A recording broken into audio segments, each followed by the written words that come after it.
for no one. Na we akua said I ready dey just microphone wow. Oh, was say WhatsApp broadcast dey any say. Also be babuado. Also na siri keke say na keke nim social media. Wa mo na mo janje. Na say o fa ya di o. Sa onia na ya na kire kakra. Se mwati God ya fera God iche. Wu ni amu ye ni microphone. Nyashwe. Na wu se ni wu. David. Ya mufa.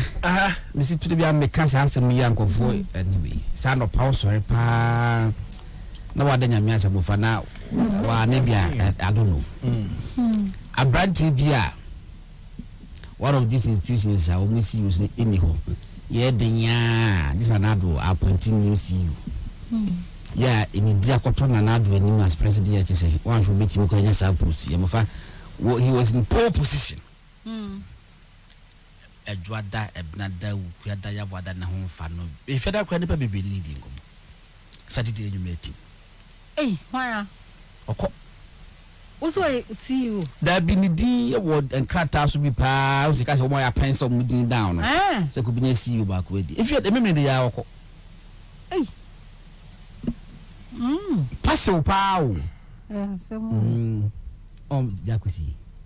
It's no, yeah, the pain now, but they are a woman, they say, yeah, but on one casanzo on farm. And Bana oh, yeah, and the sanity. The other time, the other day, free man, Yanni, I give by a muscle. Oh, you will be a free, obeying. Yanu, free man, as if the movie pa, face, say the via city, and when you are you, when you say you, any 30, any 2 hours. You dear bank, one refi. If no, the horror, a divonia bank.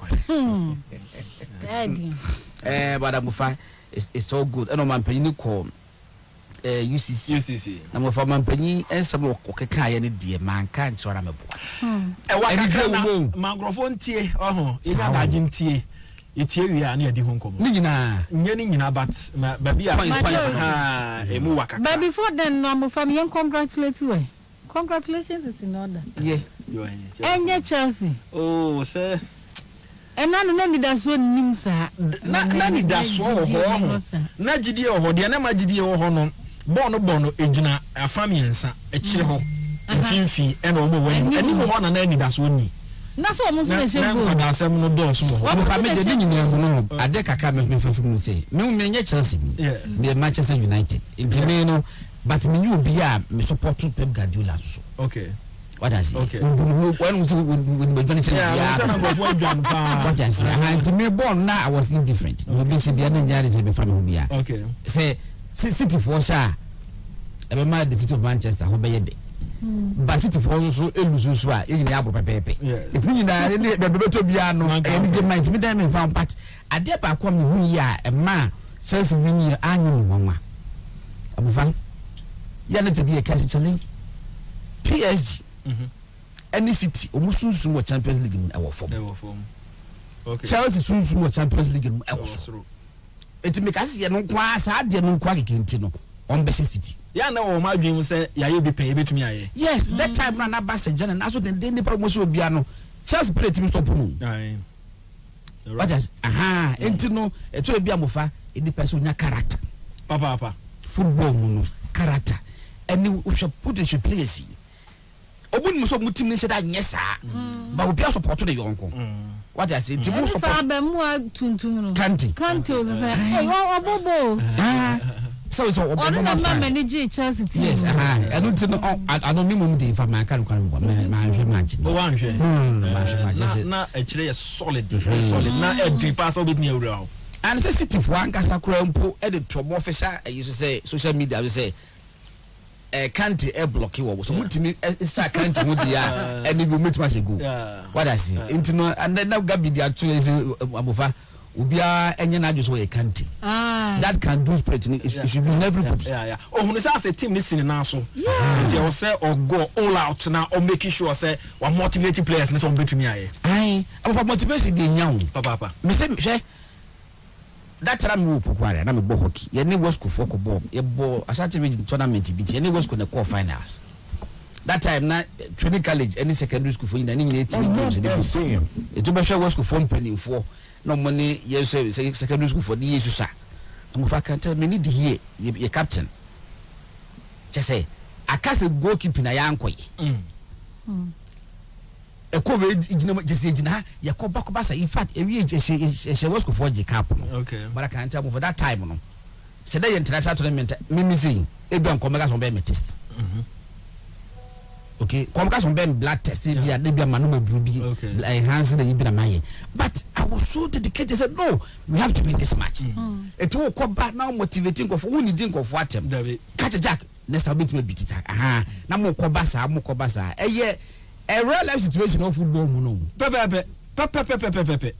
eye wiasa bra bonu na wo park so no Chelsea Frank Lampard wo ho na eniema nko ye na basa why na gidi da Chelsea betumi a be Champions League this time and na go boy did man go for say Lampard Chelsea for legend papa it's very difficult so was sakira na adding but Popovich no mapamu when we head of institutions I'm afraid you must be very decisive. This coach you all ban or the players be by no because we are close window talk about Oman you almost better woman no you see no you see and then be any team motivate woman no mu dia grow no one to champagne or the good boys no no from coaches and managers no I saw to me manage players so player be players there I'm telling you omo bebe ni suban players bebre ni suban but I kwa be fast manage no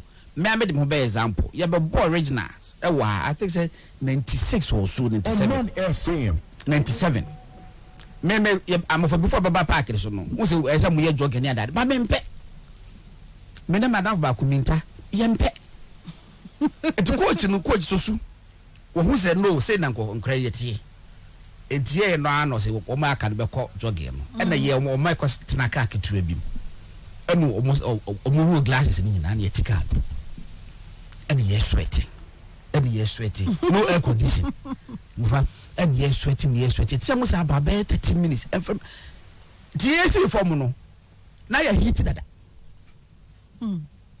tio yes for na heat we were already sweating tie mo jana start year adwuma te say omo ana omo akoto gen no ye no mo na start board pepe mufa ye bo hockey ni pepe me wa na manya coaches bi omo ni ma just mo de bia we mo he because omo how to manage asade no okay oh entino tools with the obi beta ba benye the same set of tools so we say utilize them that's why from managers well good so was in the boys na blend to say what to say e kama a real life situation dey na fa ntu ehofo e je tem bia nya danfo bia na mo fa danfo ne say e mo a chenchene ntwia entafo kwat mi yaka and no person na make na oni ba bia na strength wo e je ho no de now I'm making sure say ball bia ntra oboa etini tire ye na se ni mo ho no go to mu a eno ala patum etini wa eto mu no watum eno mo ka twum ye enya agro ko enye ye o ba mo ya de me mo se ball na se no se mi meeting ye basa etini oni mu ana mani na etini na makuma ni bie ba na me hwenzu ba no hwese ni esi ko na ni titu sa black boy no oh one the man manage my friend manage say Obama France anya hwe kwa Obama France ba onya France akwa ne sese ga ni people here anyway we can do so His Excellency the President Eko Emma UCC for Oman na say no ni tuja Chancellor, I've been in the eyes of the public for most of my adult life and spent many years campaigning to be elected president of our republic. The first foray I made into national politics was in the 1970s, the mid-1970s, during the Kutua Champong regime. And it was to join in the fight for an end to military rule and the restoration of constitutional democracy in Ghana.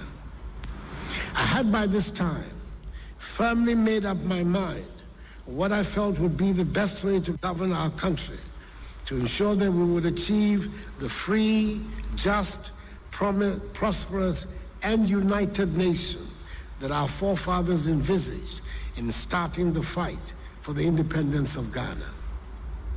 My credo could be easily summarized as a belief in constitutional government based on freedom of association, freedom of speech, freedom of the media, the separation of powers with an independent judiciary, the rule of law, a strong and dynamic parliament, and a private sector that unleashes the energies of the people to prosper. By the time I was elected president, I think that I established my credentials as a champion for individual freedom and press freedom in particular.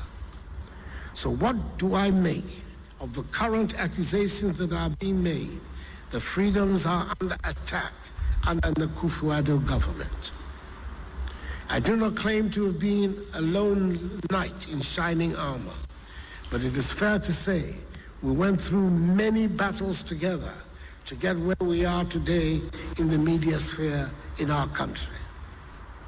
We did not wake up suddenly one morning to find ourselves with over 400 different radio stations and dozens of television channels instead of one radio station and one television station, both owned by the state and under the firm and unrelenting control of government. The criminal libel law, which had been part of our legal architecture for decades, did not just suddenly disappear from our laws. I have been a part and sometimes led the struggle for individual rights and freedom of the press in this country. I believe in it. It is part of my makeup. And when it comes to the freedom of the press, I am certain I have nothing to apologize for with reference to anything I have ever done or said. In the 2007 campaign to become the flag bearer of the new Patriotic Party, we used the slogan, Imimufritite, to wit, we have known you from long ago. Chancellor, we must know what we are buying when we go to the shop. When we cast our ballots for someone, we must know what that person stands for.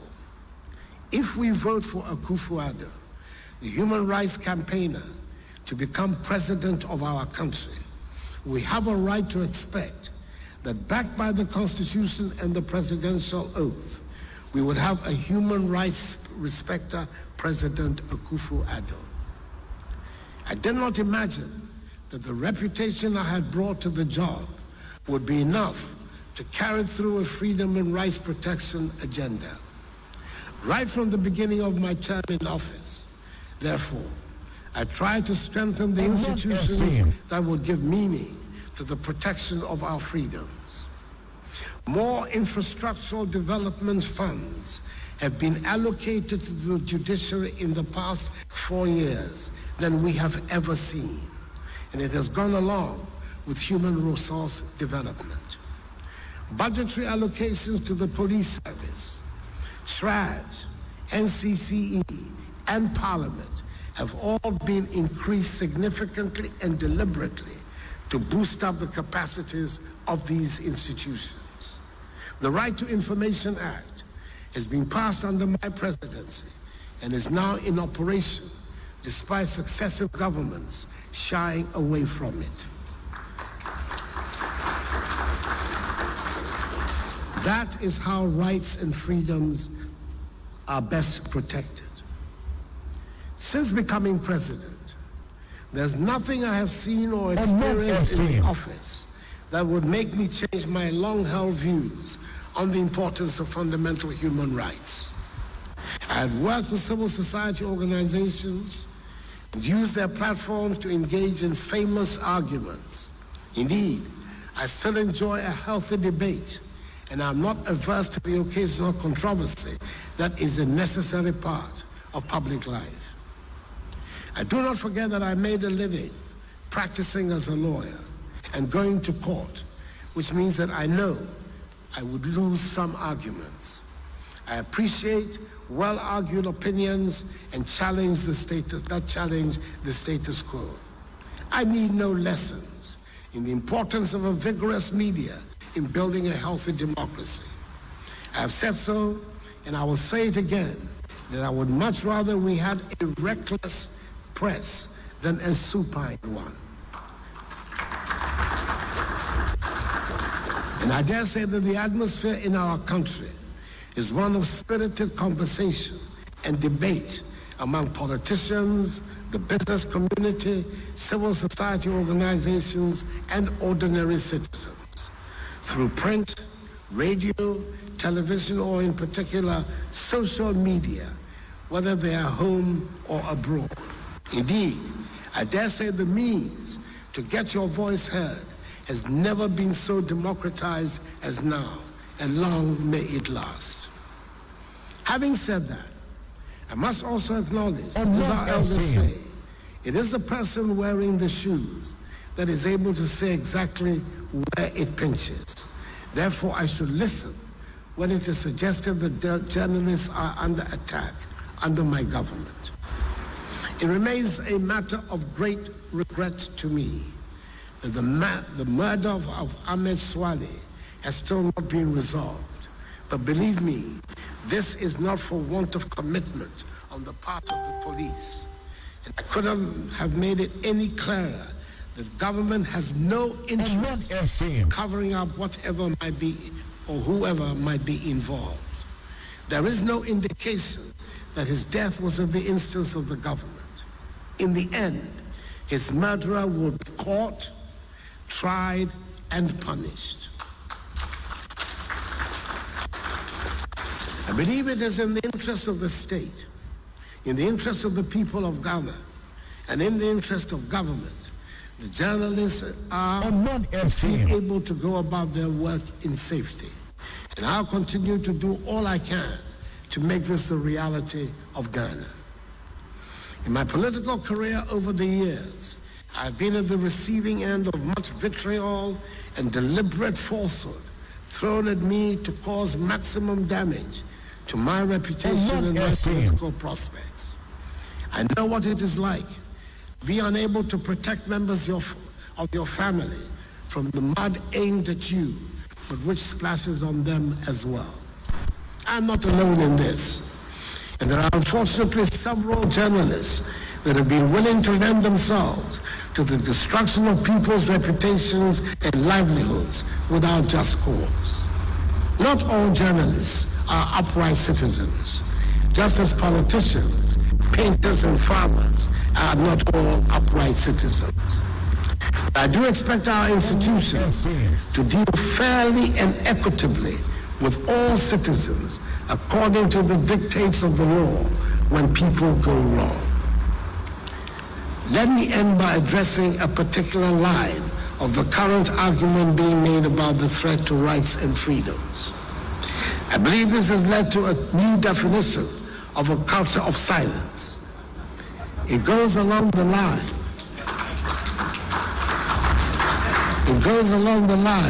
that when people in government and all government policies are criticized, and there is a defense of the people of policies, it is intimidatory and leads to a culture of silence. A radio station is currently running a campaign against free SHS. During the last election, I got the clear impression free SHS had been endorsed by all political parties, and all we needed to do was to keep improving it. Would a spirited defense of the free SHS policy constitute an attack on press freedom? I wonder. It cannot be that everyone has a right of reply except members of the government and officialdom. Nor can it be that challenging an opinion expressed by a journalist constitutes an attack on press freedom. What I believe may be sorely lacking in our society today is the need to listen to each other more. Knowledge has never been a gift granted exclusively to one group. We must listen and hear each other more. And for me personally, I find it ironic that the presidency of a man who has been and continues to be daily the most vilified political figure of his generation, can be accused of presiding over a culture of silence. There's no midnight knock on the door in Ghana for authors of dissenting views, nor will there be during my presidency.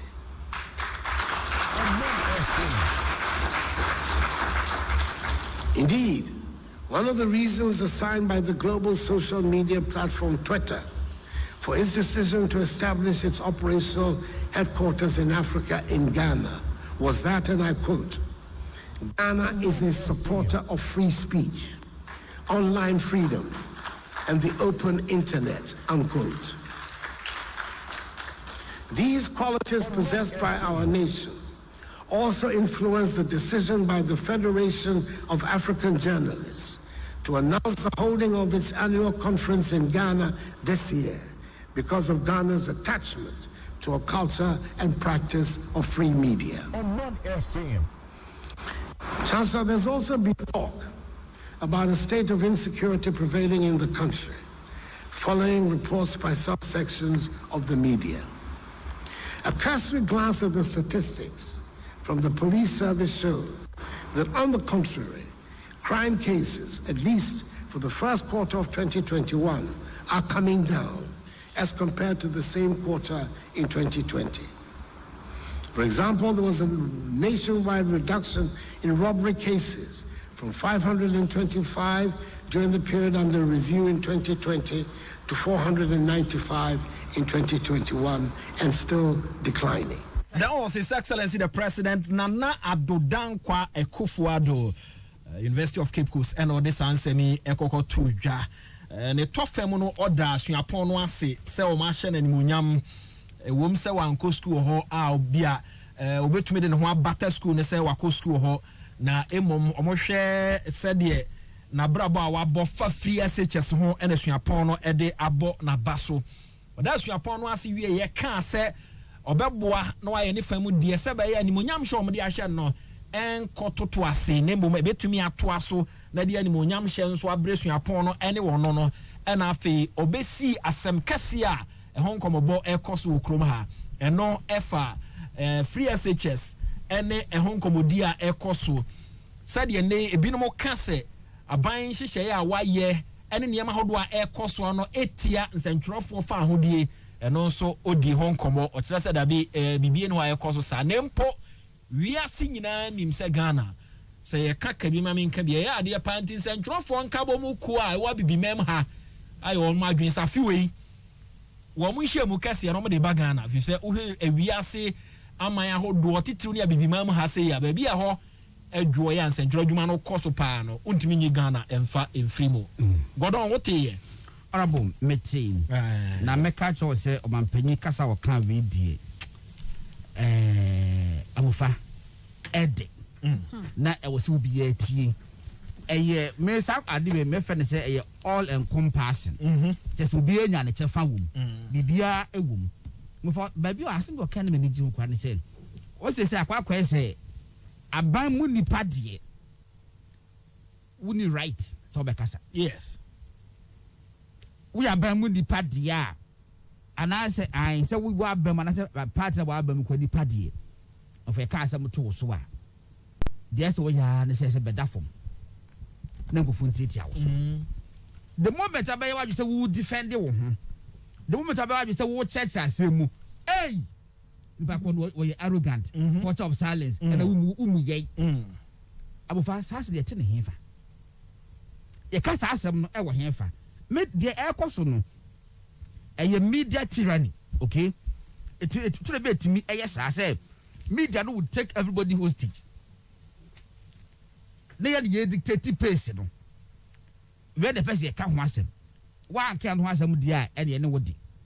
Ye can't want them, no be you one on swa, and the other way you want. I'm of us, our channel, what I was saying. Let's listen to each other. Or can brofunum yentiti. The first wo obetimi akasa no the same fact is na chese betimi akasa oka betimi afro amofanya kememi kebo amomu na de bae ya kase kabi media for nkwa na nka bia na ya ka say ya de nkofo 50 bi akogu baabi say mo na makọ school Ghana nyansabo akofo no omu ndie nipa 50 first 50 list na mo ndie mo pɛ na asɛm ba mbetima ka bi na mo so ka say pa o say ban ka say yes the book na endokre eti de ye adwuma amofa school bɛ na yakɔ de say wo hen wona wo say the most expensive house mu wa Accra do be so tete bi ase wo ni nyina with the same right obi atime kana adwen di wo mu ne say wo che wadwen no susu bu ni pani mutia susu che se wo na wo nyansani chen wo bia tie no so nka bi susu didi atem mo fa se sempo de wo kasa ye koto pencil ya I was say the pencil the board to abonti pencil ne 1 cedi hey pencil 2 cedis hey pen ya de che se ye koye census ya mo fa se enchi be be census ka be to the 7 days so ya koye census oh se baba ya census budget hey and the side na mom yen sunlight we fie na yen kan ye ho ne fa lefa di no enkoma assembly no electoral commission sha ase se obetro din na sika o mo de kwa akose no o mo wie project ni nyina no na last elections aye John Mahama breso sika o mo se no de beto electoral commission de no na o mo aboa ye pa nipa do no mo yes ha na mo fa buso mo se boso me soso a o mo ntro data mo yusu ye okay mo fa o mo ntro nto ho no mo so mo se o mo nua ba ko mo ko nso te kura se no onya say ska do bosomi a amofa nko ka so wo bre but asa make an yinte ni you data you use no your phone so e de ko internet so no amofa me say me gidi say bosomi man use data na 500 cedis ewe bokra my modest ni no ato aguso adwen kra ma madwepo maso no ma to aguso it will me fancy advance on the average me use data 500 cedis hey meti ba kwaka asem wo enso nu obe ma na ma to aguso be ka say na me market ya na o kan de ya na adwuma nso de ma na ka ho say no ensa na wo de kakra de be ka ho yes what do okay asem de ka mesa de ka se beti ba afford sa amofa patrol meti akogina awisa aka che obi say me bosome me top 500 cedis data and I'm use David me say ba kom ka say na ebi abi come abodam because mo fa wonu so akona fuma nyina board ya oton aye no onya sister cedis o ofa hasuo no nyina no onya sister cedis eti se bibia de because oh eke wuja we de ka beti de ato we di ya mo fa enenka wa hwe nsu po ye ke ya nom because bibia wuja ya beti de ade foforo oh data na ye adwuma o ABC yes na ye adwuma o Kansas City yes na ye adwuma o Crusading Guy yes na face and it was 8,000 mo fa bibia po fi se fi po internet so po ka ho what I say eti onda menam almost 1,000 cedis obi go hon so a oye straightforward adwuma ba ko pe e na oye enti ono ni income no eso data no beto yes but do a oye adwuma ba miensa anenam o income no sa na so data na obeto na tumi ayesa adwuma ni nyina anya sa da so wa feel Omanfm. anya sa wo feel elu nti no sa de president ko for time wo kan no was if you know the cost of everything but you don't know the value of anything oh elu nti no momia to amanyo sem no amofa ya the democracy is expensive this has we ni nyina no ya na eka ho but abano should remain focused yes won't stay focused ades wo ye wonye no quest wo kan o man panyi mi da na se papa so what me kan me throw editorial be on for man publish it me ka me hwe headline no o se radio station at esikrom ha esi Ghana e wo Ghana ayi na wotwe esi ho say omo run down free SHS campaign against free SHS amofa oboa also no crowd there ye beto aba no de ohunu ye ne se Ghana ya gye atom se free SHS na ye because fe John Mahama kwaso na de bai na oba obeye ni ye enu ti no obi afi do obi agye atom se afi ade ne ye na afi eye den etinka de ohwe animu ne se ye improve upon dance ye run it down amofa American system of education bibia wo bia omo security network nyina every day they seek to improve upon it. Gordon, over the weekend, me call Asante Achim. Now, 11 hours, 20 minutes. Pepe. Now, me 3 That's all kind of time to be calculating. Me do one introduction. One of the headmistress or one of our secondary schools now or SDNE. It will be na me ne ko trans and I'm sure say me busa the free SHS nsem o say ya me school ho no me problem asese ya me wo yi disabled food be ya na wo enkonya soronko e de ma wo mu any table eno na me nsa enkan ye o say wo ka empa ba bi omoda sesi ya me wo best ni bi kura egu akiri ana busa ansa omo de to form ana say empa ho omo de to so no say omo de to form say empa ho omo de to so two forms and I'm busa and say na omadi die mu aye and I say omadi die mu no e ho na problem kakra aba na problem e ho no ne say buffer stock sika aban e no mo arrange ye no figures akosoro e wo market so on say bia ebro ye kan say e be mam 200 Ghana enei ebro no bo kosoro 300 Ghana enti ama buffer stock enuane na omde ba no e ho nsem na aye bibie wo ho na kane no God was say aduane no na onkodi akiri o ho ane de aba na buso kane no say ye share free SHS up to last year yes o ho ane de aba oil we na buso e to be okro otimi ka se mo fa bi nko na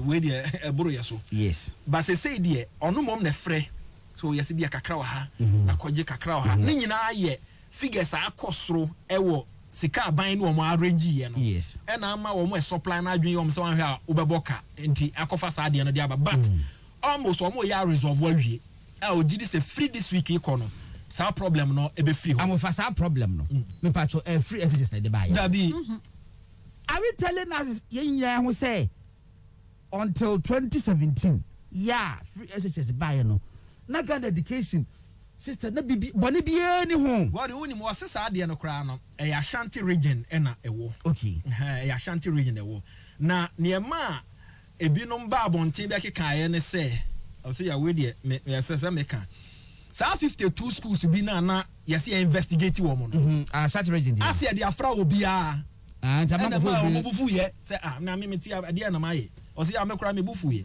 because me nuane bi wo mo de background me fa nkoya hwe fa bi nko afa de afra nyina se na se ntrofu ekumasifu o mate agum na o mo nti nipa kro ne to a na ne bo afu eno na akɔfa saa propaganda de enyo efiada no anti bi frame efiada no o frame keke na me bo am beka me say o say ana na we de me patro be wo bia ma me ansa na me de ato so na me say ade o say enkofo keke no kumase say nyame adba afie ba besim no obia akora be betu school fees ana nipa abebusa no fee ana wo say okay ni wono ni TV so ni radio so de omonka no wo so etu obusa me Godi na me say enye true me call my name busa ma me no say enti madam wo adwene mu no free SHS no yengunu na wo fo ntu eska wo se hwe yengunu na wo fo ntu ka beta so besi wo Ghana aban bia woni mo be na adwene say ode na no be boss so be gu no aseme be si Ghana na be mo nwanwa enya sam ketwa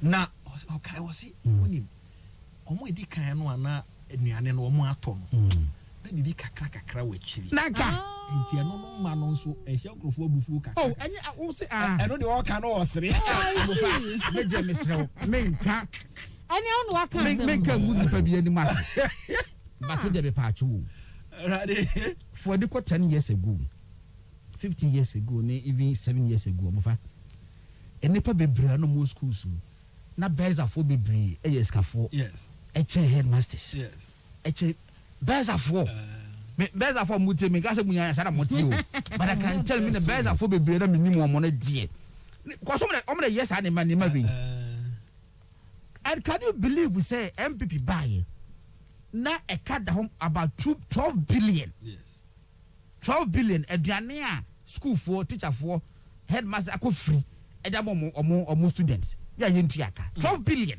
opa yan frɛ e frɛ de say professor Pokwa amankwa God na wo hu say maami ohun me sani nua because ye nyina ye kwa sorry ba akọ yes enti de wo mu bia o ka kire me o say ya eno no na bibi kakra wa kira bi no ma de hwɛ wo mo niama na ye free as HSC ase na e ma no eno nso ahye nkrofo kakra I'm headline and me say hate campaign against free SHS intensifies. Me short one move can I come back and show the editor than be jay. I will find dear air cost one. Na obi a was a work retirement. Also we headmaster. Na enkofo kasa na system no ehunu na wo mu. Na wo de na msa ka bosu minsa mu akwa retirement nti wonsuro etu be kasa. No aduane semia no kan. Okeka aduane afedo wo se wono ampo no afo wono pocket money e no di feeding kwara. Anya no kure. Ba ye ne ba ko. Na owie ye no nso a amofa wenta money di. School no so a wo kira de wo headmaster wono so a wenta money. Ko na story bi. Aden. Anya no kure. Be busa na say ebinum so omo do pocket money was one na be to. Na headmaster de sika ese wo pocket money wo be feeding kwara be 500. Oni akro no kan say bia makohu obi na maje de afan eno de ye ne sa bisika no ba na di pakro no na say no de big deal but say kura no wa wontumi mfa wo pen ko hu obi ye was designated stores a obetumi akoho na under Professor Jenna no Poku Ajiman under Mahama ya de bani ye nti say the three northern region schools na wo ho no obobekọ school because of feeding grant ya government intua ye nti no enkwari ntimi nko omutimi tia fie 3 weeks na ye de ye was south part of Ghana no ye man ye busa for ko school na omuti fie anko so what is that campaign ye ko so wonim de e kire enipa bi adwene ne se nyame ya adoma 2024 ombetumi ababem enti adora ne ade ne down sa abre ne ba ye nyakwan agisika ewo awofo ho sa na mimi hu no omo bra ne down wa afei ebinum ahyase asan na memetumi atua ade enti na ewo se mo ka se mami ntua na obi ntimi ntua na memetumi atua enti no aban ho kire no enkwada ne de dabonten ade ne ye ha nkwada ne sa ade ne ma wo mo betumi atua ne ntua no mo ntimi ntua ne de ombe no mo nye ne de omo nyina afra to akeke kan se ya na nyame ya dum na se to Ghana fo adwin ma o ne ade ne kora nye enti enyi mfiro ndo oba no ya ase so ogisika enti no ma sha ase ka se a free next semester chrono obia betua sika e free as each number free next academic year no na do president oh that's yeah and they expect say na na do free education obetwem god in 2024 free education e be play role election oh they be play say no ntiro ma start say ai e be play role ya no ntiro ma start say ya no ntiro mo fa ministry no ne gather education service for so do pass yesu ye omuti a yesu nya motivation a ye nya kwasiafo onim say Dr. Dichum kan ye say edu time as our program no ekoso na omo e cancer free say no one of the directors ne cancer of free abem no abeka bi omo so man nka omo so mpene ai na lady bi e fe no abena madam so onim abena madam oh woni minu akojo Johnson enya exchanges okay amofana e pathetic enye evidence conversations we can amofa chese uti say agenda no sododo ye be buagu so we say enyame ende awie anopai that's what started for 7:30 na nya sa wa ma hihye na omo de ba afa January mo say yes it makes sense adekwa na omo ye no omo pevu way ama ajekwa jena no kokwa ajima aba na obekasa say challenge free SHS ne falling standards of education ya twen no amofa as for falling standards of education there every year be nya let's say say the course na no president the figures no too dwa no exams o munyina West Africa examination council there and obekire figures no buy and one thing amofa and obekire and so the evidence eba say for the past 4 years quality of education is so aba from quality of education no how do you determine it it's just a result of ba amofa results of buy the whole West Africa any penya 8 A's Ghana kwam enya 80%. Wow. Any penya 8 A's of West Africa over 400 now. Ghana kwam enya 400 plus 465 microphone enya 8 A's 465 and 411 Ghana for as I be I say whole West Africa free SHS results whole West Africa free senior high school young Christian Roman krana doso ya track green and yellow but still contact hours no number of hours and krana de tra edition and no kanim na ye one stream no contact hours no esa akwa animu of course enim the aban so say nkra no they had never emre bi ma wo Ghana se abai eyi ni sika e de abo school for nkra nka e was secondary school kra e bin si da papa hwehwe ti 83 SHS delay reopening due to lack of feeding grant. Where story by 14th January 2014. Under John Mahama. Na free SHS in the one more. 83 SHS delay reopening due to lack of feeding grant. All the 88 senior high schools in the 3 northern regions of Ghana have partially reopened by admitting only final year students. The inability of the SHS to admit all students on the reopening day is as a result of the non-payment of 2 terms feeding subsidies owed them by the government. The affected schools included 44 in the northern region, 23 in the upper east region, and 16 in the upper west region.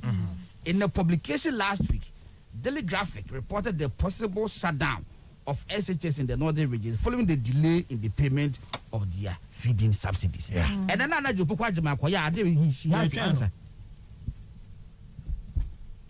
Na asama ya kan Satam no only 3 northern regions no na abaisi omo anasa abai amomo scholarship. Ai kakra bi. Ni ono so na de ba nya John Mahama na de ba.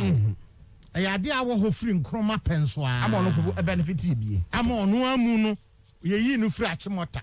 E ma no ko tamale. Said ye be ya obenya saade we ehun emfaso. Ano so oba be ye president no. Ya eni ati. Every son another be president and say free senior high school by awofo a wo Ghana hankan kire ye say that bay any year say ye be a school headmasters na nkasa ne headmasters no be can say mo de nkra ne ba e kombeku omo ye niska ye de supplier ska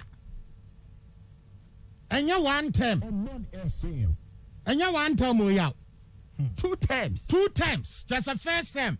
I buy entry. Second term. I buy entry.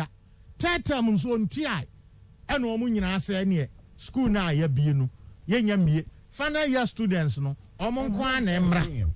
Because omo de bi omo wa exam chro. Ne ekwa ye ko free aduane ma wo. Ne enko free aduane ma omo. Eni nti no.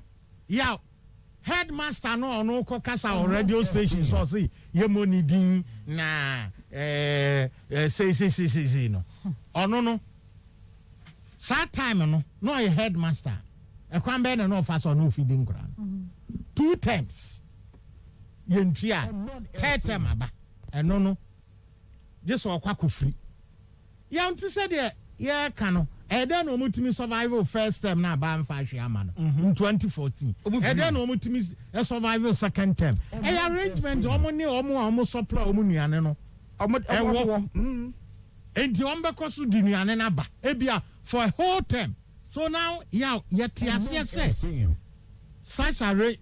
such arrangement possible yes for even 2 terms so we headmaster wunim the assessor we ya it is normal enya fei na bia sa na tie enti wo radio station and then when you ate so kodan so don't ko share for my family ya tu sana ya de anwea gu ani so na fe na ya kokora ma se de nua wurawura waso na fe na yi amawa wani ate na do pencil no ani ba beti na be ye na akofre headmaster ni ade ba be di adanse krumu o de headmaster mpo onye headmaster keke so asi akase na ebikura de sere kwa ebitimi bie phone lines no we headmaster me modin me mo school na o ye o de we na se na obi abetimi afa na ho na ehun se mo akose dem eni nipa bi no wonder you see nipa build the brand any network over the years with sweat and intelligence and a binum fee say now ubetimi I handle no I do Ghana for ya sabe nyam kwase ye de na ekoso na enkwala asem ya Ghana for nye en ya adwini ni form sa dabi we you adwin so any politician bi akoshe dem anadwo unu obi akwa bopo no aba eba be roll out agenda bia very very soon na aduru kra wie enti woyɛ de a enkrofo mfiu yemu opinion ya fanya hwe gise enti ya ye nyina gyina ho ye ewo kwa ho obu ho agise se enkrofo otwa mu omu no ya meboa ti sa o de sun station no nyina lie Omanfm so ni nyina gyina ho na enkrofo ba betwam hwe se ye be ma ye recognition obu also ye ye hu no ono aye no ma tene yeso oyi no ho oyi no ho asana o start tintasro eguru ho no de sra satare fufuo ni nyina hya jesu ono sate na o fa bibi no atokosro na de na tare fufuo age na we say jesu o something odd. Yeah, what is the in order to arrest that binu na so we nyina some of the nearma enti omo and it's the concept binum adwin say sa na edi betimi draw listenership yenko yensem yenya ni say but of course to dance so anom no binum akohihye ho na outright lies atro na you don't care about or brand any reputation say obi afre now say on condition of social anonymity officer sabe ye yankora president. And there is a defense of the people of policies. It is intimidatory and leads to a culture of silence. A radio station is currently running a campaign against free SHS. During the last election, I got the clear impression free SHS had been endorsed by all political parties, and all we needed to do was to keep improving it. Would a spirited defense of the free SHS policy constitute an attack on press freedom? I wonder. It cannot be that everyone has a right of reply except members of the government and officialdom. Nor can it be that challenging an opinion expressed by a journalist constitutes an attack on press freedom. What I believe may be sorely lacking in our society today is the need to listen to each other more. Knowledge has never been a gift granted exclusively to one group. We must listen and hear each other more. And for me personally, I find it ironic that the presidency of a man who has been and continues to be daily the most vilified political figure of his generation can be accused of presiding over a culture of silence. 107.1 His Excellency the President Nana Addo Dankwa Akufo-Addo the American Company Limited for Adaroma ya bo dan so adwuma omo ye ne se omo bo dan so omo ya de pa omo adwuma no enti omo sua hono frɛ omo 0549894777 0549894777 omo hyehyɛ nso ya emu ɛda hɔ anɔpɛ sɛ Dominion Herbal Powder no ono mo de a pebi odi nsuo de 1 cup no anom onom de for the day a wa wie wa adwuma ɛkɔ akɔyɛ adwuma ohwehwɛ sɛ bɛyɛ ama wo nyina 0543158195 0543158195 ofra won sabe ka ko kan si drug lane so a ɛbo so ɛwɔ hɔ cocoa milk ɛyɛ milk a ɛyɛ plant based milk a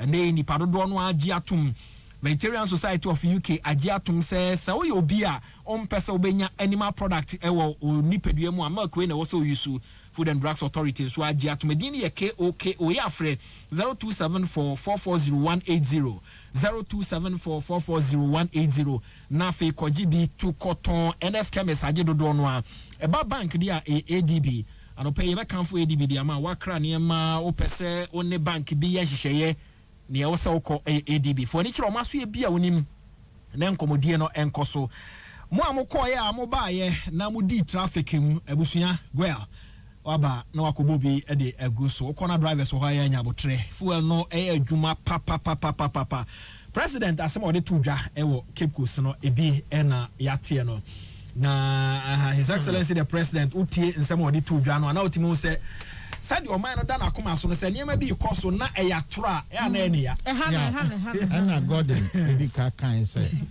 president speech no ɛne n'asɛm no ɛyɛ all encompass what I say ɔtaame ni yie papaapa yɛsɛ pani due mantemante ɛtɔ da bi a bɛka sɛ deɛ ɛkɔ so no bi no yɛ na president ɔnte but thankfully yɛ na ɔte ne nyina ɔte na ɛtɔ da yɛ na ɔka sɛ ɛyɛ ionic ɛnyɛ nwanwa yaw sɛ yɛpɛ nipa a wasɔre agyina sɛ ɛsɛ sɛ nsɛnkyerɛfoɔ nyi ɔmo fa ahodie ɛsɛ sɛ media houses enya ɔmo asomdwie na ɔmo de yɛ ɔmo adwuma wɔbra obiara nye ɔmo kaakae empo n'adwene ne sɛ media ne nye ɔmo freedom na sɛbe ɔmo de di nsamfo kora ɛyɛ na ɔmo dɔɔso a ɛyɛ sɛ yɛbɛka ɔmo kasabo ahyɛ ɔmo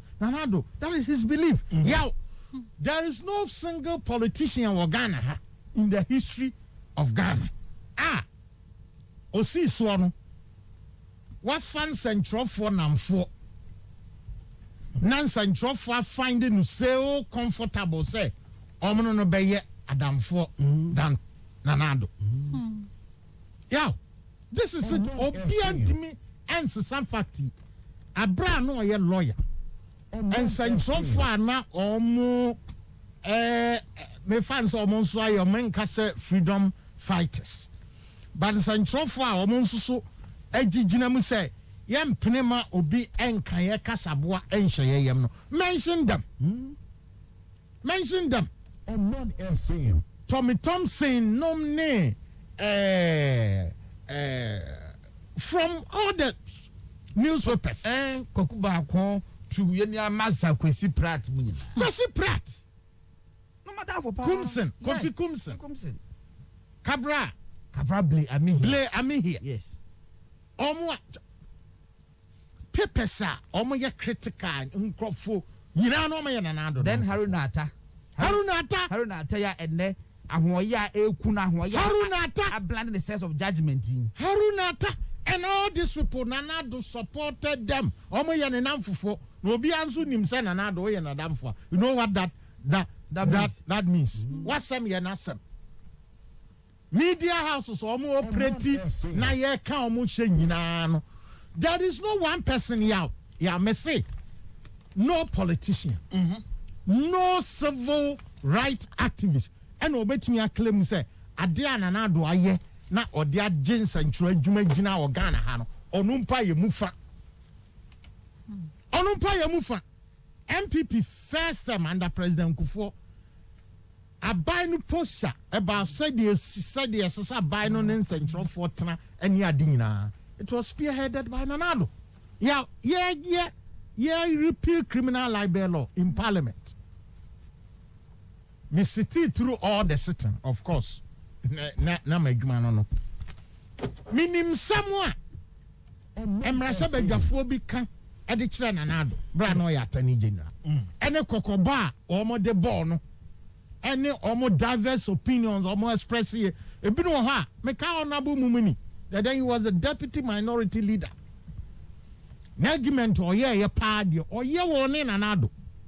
Ono na no atepa for several examples of nyama bebrea asi the catch Nanado sa dia wo ye me de me comfortable me so me a lawyer minim say na argument no was very sound pa me ji say nana e da so woni tirim anso Nanado ka sasa de o kan ye no wo de ye mo obi anya kwai ne mfa na anya dwuma satam na ye see press center President Kufuor abra na Mr. Fenyi Dazi eye GJ President Kufuor ankasa abai no na see press center ewo regional the man's and Jofo ewo Ghana. That's was the first time I appointed journalists as ministers. Nipa no ya sports columnist edema other daily graphic or way. You appointing a deputy sportsman and Crawford. It was sad time or no. Yow. Obianim Nanado record. Time wa Rakumbrobe any nipa bi omo call fa radio station mpo de say 1995 yeah ne omo ni license kra omo yes omo cooperate then abai no be shutting it down any adina nyenim ba bia na adu gina was saade hu nyenim ba bia na adu gina was saade hu of na adu yen kan ka wabre wo enkofo wa sacrifice na ma mo life ediamo se do mo se tua ne kai payback enyo enna ne doctor iti a yisi for the man obi em sa de ye onuare e da che de keke de se ne monyam ko hwe ko brubi ensema wa tra family ahoye apart of fire kun say the doctor dey free so miscalculate ye or miscalculate ye in the political party UGM Edebe contested 2000 election. Ebubo no. After the election, Dr. Mwakutu for binum son and sa, then a far back door, copy President Kufofie, ko boom ko toje, e ko recall ni ofa Victor Usu. Ninle ni eji na MPP. We know how you are accepted back. Tazan, these are facts. Now on can MPP for na koko si nkonya. And you say, yeah, about the suffer. No, President can't be mouth. I said the Ghana at 50, he said the mouth. And this for Bamucho was offer.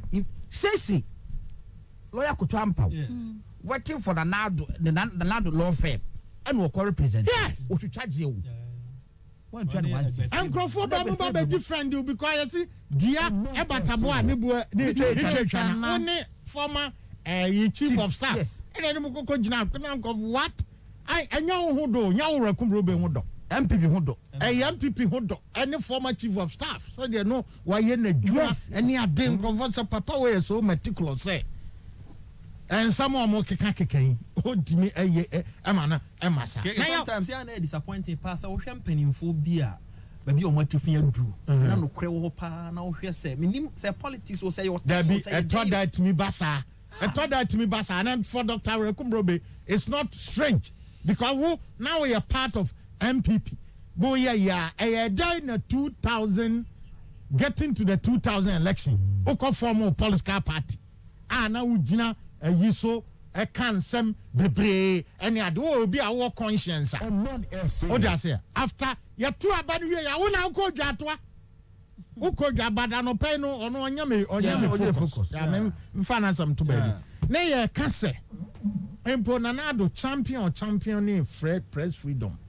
E man no ba bebe timi gina ne na so ne ade no. Eduru 2007 MPP koko yi no as presidential candidate no. Onu ni nipa. Osofa papa. There is no politician be any Ghana ha yawo. Yadi na tam atwa trafa no agunu hu fi ya kan samu atia no ne na busua ensamu a eni nyina so ensamu a adanso anim na yadi a painting ne sawa ye monster and this were different angles there omode kan kire communities ne ahemfu bi a pe Rollins asem say nipa oba ya obeche Rollins ato obe pese Obaba Percy Rollins running a giant Tokwa Rollins is a former military officer. A bassa or no some crop for Bessoria Dinachi. No man more a hand in an adjudia. One fast ma. A be outright lies. Don't want to come for no any personality. What they sought to do, Nisa Umbe Penti, Nanado and Cassan a person. Yeah. So are you true trusam? Open to come befa. Nani any idea no de eku e de man crofo no o dia say no more befa because ono on pesisi nti sa time no MPP bia emra no so sei o ba hwa na ndisi dia fa ha na na dunia ni mu no mo kokot nso ane omo kwa no mo awen me kasa one time is it obe some obi ye statements MPP for there omo nyahwe omo sorry they are just flipping through the constitution ni yehwe baby ayi wo yeah hu ko fa say achew no mu dimrika ekokot omo because nanado bako no oye meticulous o dinani hwemu yi no hu say cases bi cause na ko ye 6-0 gona okay na ye 6-1 she cases bia na nado ne MPP de call to ama enkonimdie na ba ko pe ekoye 7-1 ena ekoye 6-1 ena Provianka tro article say football mode oh the next asamu beba MPP de be call to mbedi so omu di bima na ye 7-1 there is a theory in football says say unya 7 corner 7 successive corners just a corner oko tu no be head and our bonus corner na kutu sa ma defender be clear na sa corner sa 7 times that you say no cross oh no say that say go 7 corners equal 7 corners prophecy say did that prophecy the next case ever so na on say na political sat no oh yeah the next case ban MPP when na 7-0 7-1 em fa no say na equal 1 goal na ni amamu no 10 na MPP not all kind of three but na based on facts ya aba and probi awak probi abonosumbo say o kutian centrofo a na ado yo enwanwa sese enwanwa ti se de ye nyina wa gogo na sofo pani a odasafo bia no se presby se sd ani ade obi anim se papa we de onye basabasa onye sei na de be chi yesi obi akote obi nsanom obi akowi obi nsa wa beso na ni pep krukra ayi placards ya de gina presby sofo pani ekwano ada say onu akwakoto obi nsa how unfair can it be wo bra kwa nsa fo bebre okromo ya nana adumom na wo ba ba accuse no say na nipa bi enim nyansa o nti nana adumo no but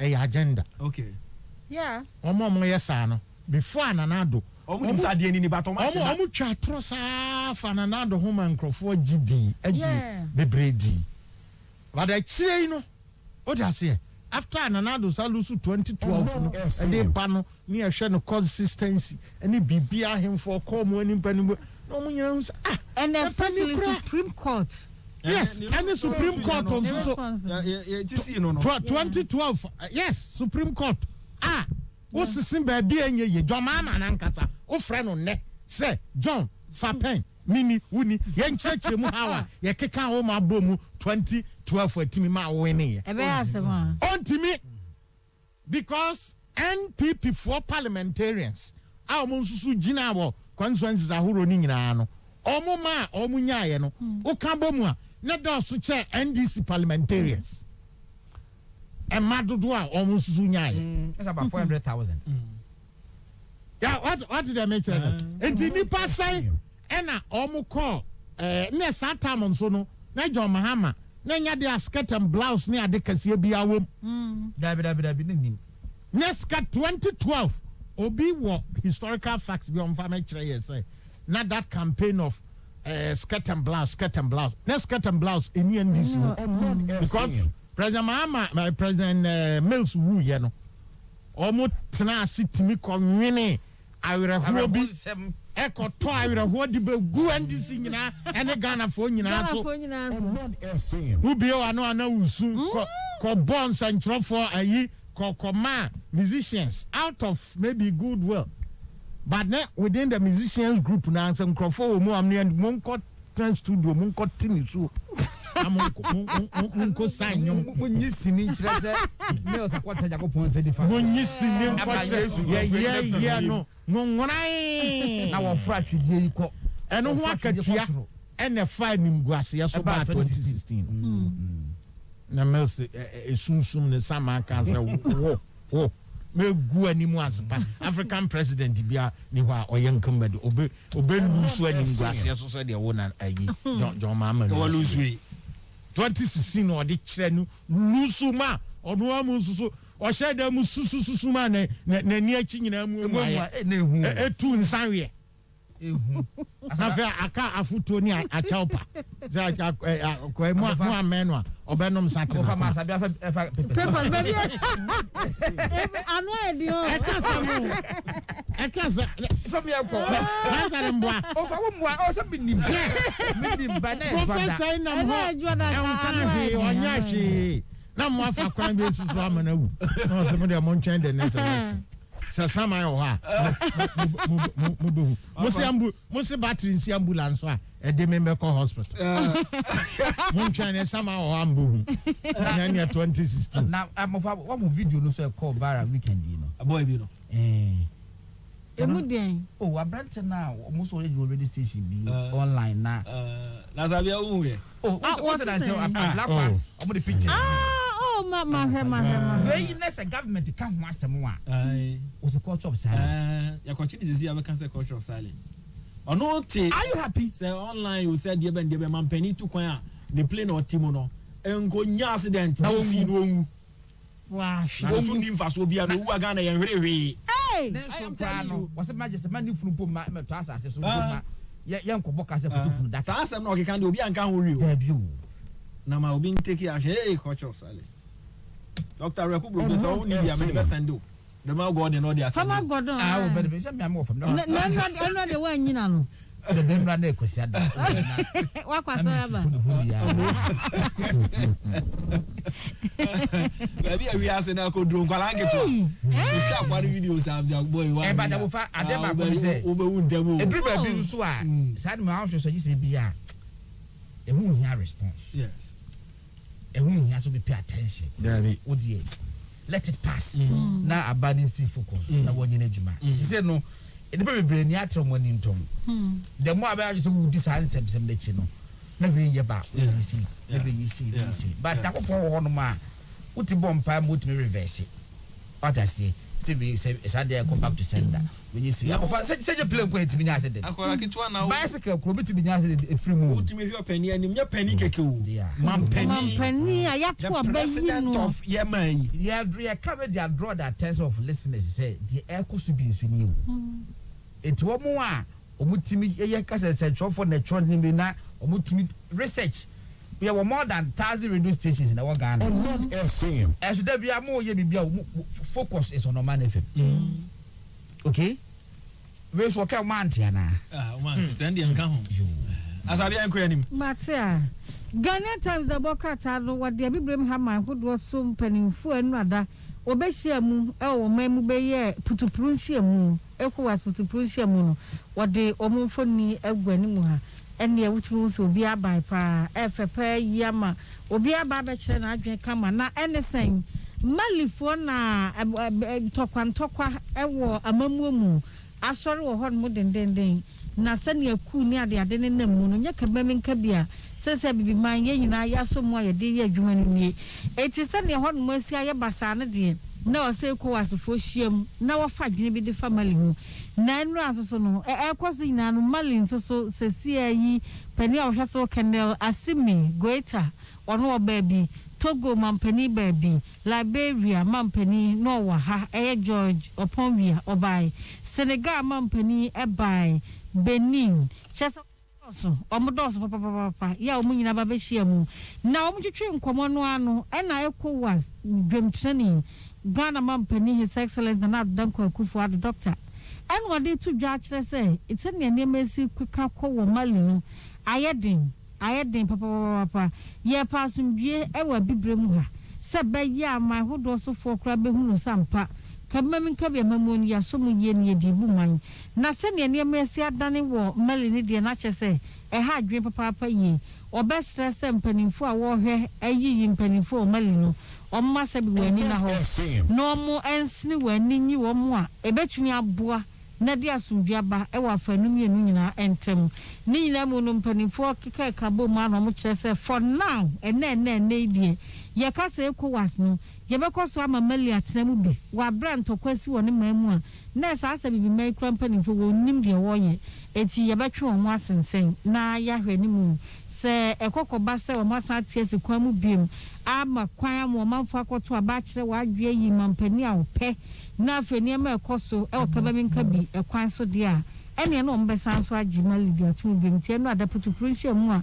ECOWAS for be ye o magana mu ne bubu kohwe ye eno no ma me kwa ma no so na esi ogine anam wo mampani aso ye e wodwumadie no ase na yenkotie se de nsem no esi ekoye na esi morning na eti say okay yeah that's say waje enso ECOWAS nhyiamu a ekoso wodi wani kodi akire ensem ahodo ampanimfo no bebo no po ne titiriw mu baako ene mali nsem no ede e bi ona na eka ho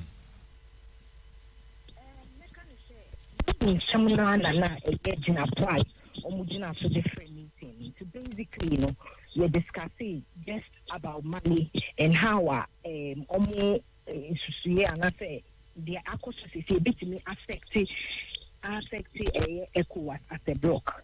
And basically they discussing now I'm from America say on the 18th of August the year 2020 Mali Armed Forces CSA omo into aban Mr. Akwan so sana mekano na banesa no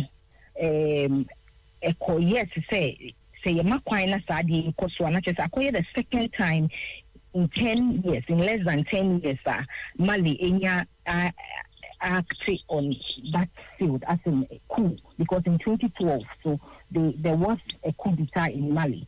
Now year August 18, 2020, so Massa organized it. That's the military takeover. And when it's amount for Bekaya, President Nana Dankwa Akufo-Addo, chairman of the ECOWAS Commission, every emergency meeting, the MMA report on it, Kwaumukushia Upebiase Lodge. That time, year free, a year goita, I think goita, Kennel, or non-leading young armed forces, overthrew Mali elected President Ibrahim Boubacar Keita. Na, omufreno in September, then it buy no, na, omusheno, a year ECOWAS as a block, a share, say, meeting national on the name being too much, say, number one, Obe agrees or Mobe appointed civilian interim president, any prime minister. Emma Ojitu Muse Sadi and Obeye. And which Osa She ECOWAS Bose Obeshe say Omube Kremo interim prime minister and president Omube Kro minimum kaka kakosum say Omabatu Ombebeto Beson a year 2022 February. Now Omutimia Tuaba Nasedia ECOWAS and Shisha Yemuno ya democratic transition the ama the omobeyino no ema eno so ojitu mu se obeyesa eno ntino ECOWAS ye former president Nigeria Goodluck Jonathan say ono no onye mediator no hwe say transition team na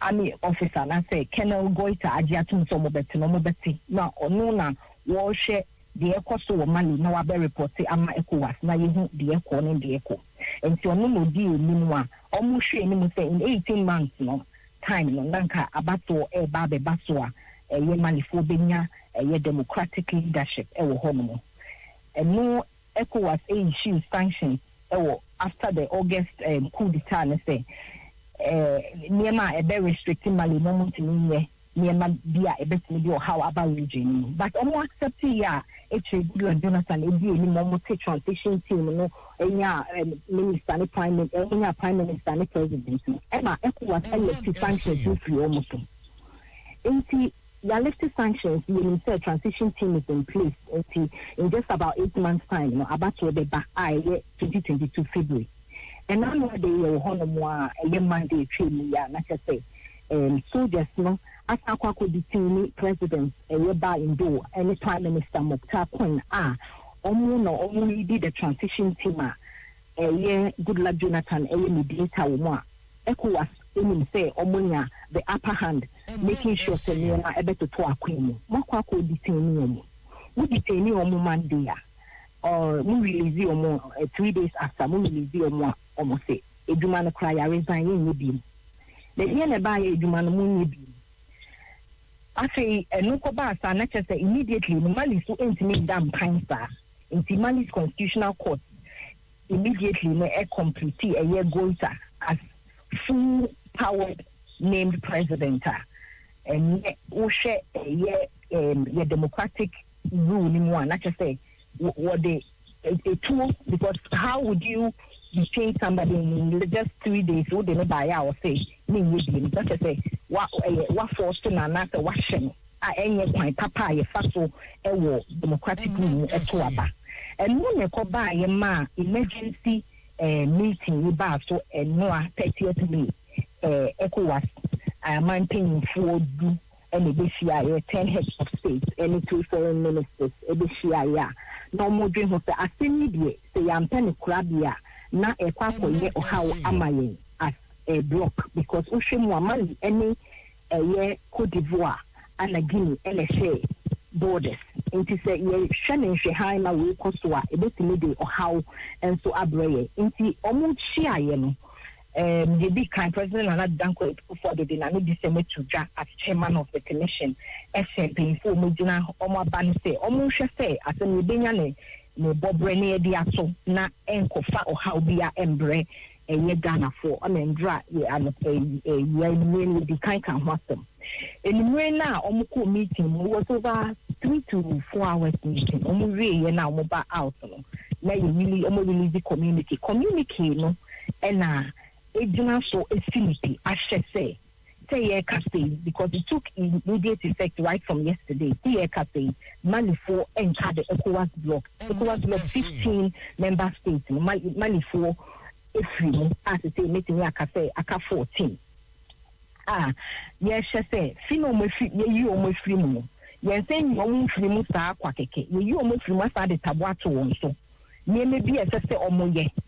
Ya wone say still a year mediator Goodluck Jonathan Beijing Juma said the ECOWAS action on obey now why ensure say you bet me assign a holding on with the transition team even though Constitutional Court of Mali are accepted to say Ura Goita and that's a Colonel Atini Goita and taking over I am a president ECOWAS as a block no as a woman suspending Mali from ECOWAS. It seems to almost say that transitional committee and I said transitional team no more better no a day Juma a day hold it on. Hoping say February 2022 omobekwa abatwo na yatu abane democratically na Mali fwanka say yo mupeni no motimidi nesiso. No no ye shese sadie no so ebetimi esi ewo eye endra enhihye yemu anase communicate a omoyi edi abano na me share the other side of it so the effect to say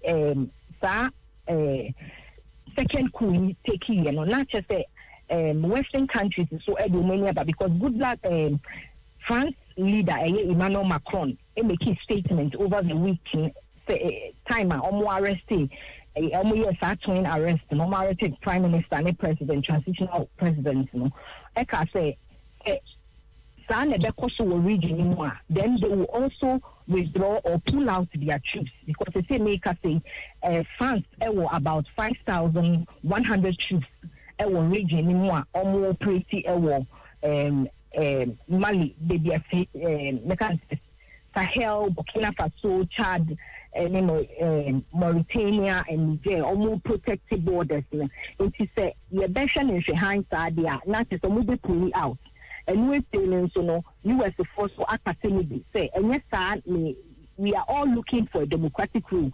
And I'm from Aminka says, sir, I deal with say, and ECOWAS in Timmy and you it puts another eye, another spectacle on as Africans and our democratic governance, this is what we are going by. No?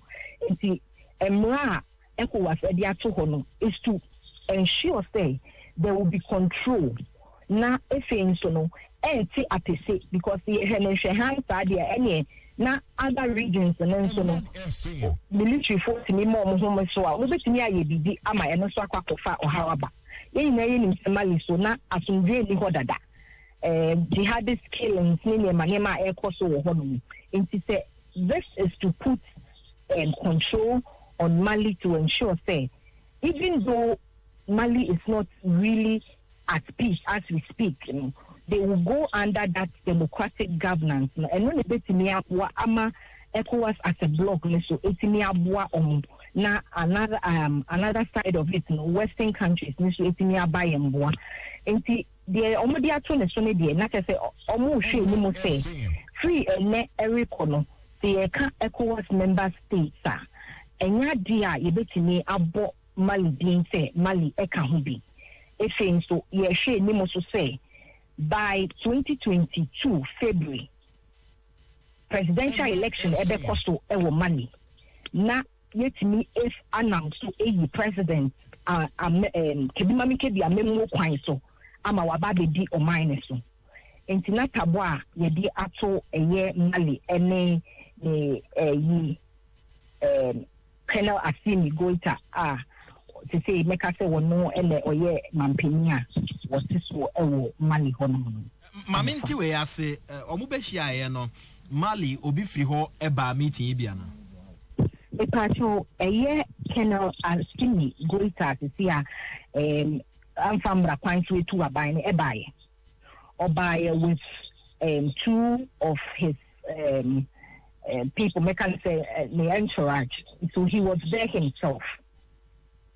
Amufa. Oh, okay. Omu wie ya ono na ohwe akiri na omu de sa asemi etu dwa no ono so ne central focus ya no. Ai na sema o kan ye ne say o say eniema eye ECOWAS body no ene na kan nyina no eyade a wasom se obeye na mumu no it can or say ebetimi asesa that was his statement yes that he holds on to it but they can be changed inti no na ye nyina ye hwe ni mu se enkoye adefufuro bia ma na nsa nkonkofa before ember, but he said that he will hold on to whatever sanctions and go through the process, but they can't be changed. Nanesi, mameno ase na ebrepem ibedi nkomo. Yeah, so yeah, that's presidential correspondent Nanesi na yeneno edi nkomo. Nti say the free Mali urban as abia what we fa Mali dey no maybe I Mali dia na mawie ntia no de ne akosia na esi kwasa bebo no tofa dia mali na free SHS asemi na se ne yedi ka bobo so kakra no Omanfm University of Cape Coast for no moto mo nsa frɛ no se omra no mo nhye nanimunyam na doctorate ye omu mienu ne awa wo hyeda ekosua de na wo gie na me yetimi frɛ o doctor ana so se ne institution bi behunu se why bibi o fatase ye hwe nmunyam tie de be ma wo enu bi ne ye frɛ Omanfm ani ye de ma no ye hye nmunyam na Cape Coast won Omanfm kasa manyame animie o kasa free na kumam kasa free wonu ade kotodwema mansamo a Marin confirmation minister ho Akwadwo Ponkroma na ye ne no eni nkomom fansam Omanfm de kotodwa titru wonu so aye central ni central adwuma no ho enkasa ya Omanfm e de todwa osan ye mrahye badwani e de ma ofuase ayrebi opani machi you so fine say me ho ye na nso aye nyame adom okay ye da se anopese wagi enso na ye ba bedi enkomo Omanfm call UCC ensem a ode ko to dwa ho e na ye pese ye di ehon enkomo titiru ne ne o kafa ensentrofo ehon ene ensem a ekoso krom ha na menim se ewo mu a why information minister wona odi enkomo fa sa ensem no ho e dia pa na ewo Omanfm akomam efa ne ana wo ka no That's more kind of idea. Be out in speech, Nifiti as you call Navy and or better say. Say university be a Frobo Basso, a more honorary doctorate degree. Or much more kind of say, the kind of why be a sombo. I told him, we will be a Usuri buying any day investing in it or Emano. Ni 9 back also. Now, Omanfm someone or can say, no one could keep Coast University. Say no, the free teachers are back. Then, university, no, a friend of one about some an honorary doctorate degree. This will be your core school. I call a PhD or what? So, or down, sɛ ɔmo ka eku ahodoɔ a agye atum ne Ghana fo ahodoɔ agye atum sɛ free SHS no ɛyɛ asɛm papa na ɔno so ne su ne ban ɔno sɛ ɛne university ne su ne ban ɛsɛ pɛrepɛre yɛ nipa fa ahodie ɛyɛ ade ɔno ne wiase ɔbaa nyinaa na wako ama ɛno na ɔde gyina abato a yɛto abama no and the university ne bɔ namba so a na kyerɛ sɛ university no so ogye atom sɛ ne su ne ban ne ɔmo deɛ no ɛsɛ na ɔhyɛ ɔmbɔ sɛ ɔkɔ n'anim no ɔbɛ make sure sɛ saa su ne ɛban sɛ pɛrepɛre yɛ nipa fa ahodie yɛma nyina ne nan so na no ana ɔbɛkɔ so de ayɛ adwuma ɛno nti na ɛyɛ ana ɔwɔnda sɛ ebi mu ɛsɛ ɔno ɔna pɛ so yi sɛ wontumi nkasa wɔ Ghana anaa mu ase ɛfrɛ no culture of silence ne data bi mu ɛno no ɔno ɔmɛyɛ adwene a ɛnyɛ yie eti ɔno ɔmɛyɛ adwene ɛnyɛ yie ne sɛ na Ghana wotumi kyerɛ wɔ adwene ɔmo ɛte internet so radio so TV so ana pɛ video bi baako kora me ho yɛ obi kɔmpo deɛ ɔsɛ ɔmampanin wu ɔmampanin foto na fɔmɔ bi akyerɛ n'adwene bi aka ne deɛ na yɛ bi mu problem ne sɛ ɔmo kyerɛ ɔmo adwene na sɛ obi ba na ɔbɛka kyerɛ ɔmo sɛ deɛ ɔmo aka no sɛ bi ɛmfa ɛkwan so aba nim ɛne deɛ adodoɔ adwene no ɛbɔ ɛbrɛ a ɔsi bui waka me kasa bo ahyɛ me yam ɛna ɔmampanin ka sɛ saa ɔmo na bi mu di sɛ obi aka ɔmo kasa bo ahyɛ me yam deɛ ɛnyɛ no korɛ sɛ nkyerɛfoɔ biara to kyerɛ n'adwene mo a mopɛ n'asɛm mo a mompɛ n'asɛm motumi kyerɛ mo adwene na ɛwɔ wokyerɛ w'adwene na obi so bɛka kyerɛ sɛ deɛ wowɔ aka no ɛmfa kwan mu a nkyerɛ sɛ obi ka wo kasa bo ahyɛ wo yam ɛno yɛ different from woyɛ sɛnkyerɛni na wakɔyɛ biribi atia mmara na mmara ne wɔ deɛ wosie yɛka sɛnkyerɛfoɔ kasa bo ahyɛ ɔmo yam nti sɛ ɔmampanin kasa a memenda no wɔ Cape Coast University a n'asɛm ne sɛ ɔda Cape Coast for ase sɛ free SHS yɛ ɔmo asom ɔmo support no obiara nyɛ ne saa wo a wowɔ ho adwenkyerɛ bi a yɛyɛ a ɛbɛyɛ yie no fɛbra na nyɛ sɛ bi mu bɛhyɛ daa sɛ yɛ sɛnkyerɛfoɔ ti yɛka ho asɛm ne mmom deɛ ɔmo yɛ ne sɛ free SHS program na ɔmayerɛ ɔmo a ɛgu ɛho ɛfi na sɛnkyerɛfoɔ yɛwɔ ho kwan sɛ ɔmo kyerɛ ɔmo adwene ɔmo mu ha sei ne mmom ɔmo kyerɛ ɔmo adwene na sɛ obi bɛka kyerɛ sɛ deɛ wowɔ aka no sɛ bi aba nim a nyɛ sɛ nipa korɔ no ɔne wo ko ntɔkwa anaasɛ ɔdidi watam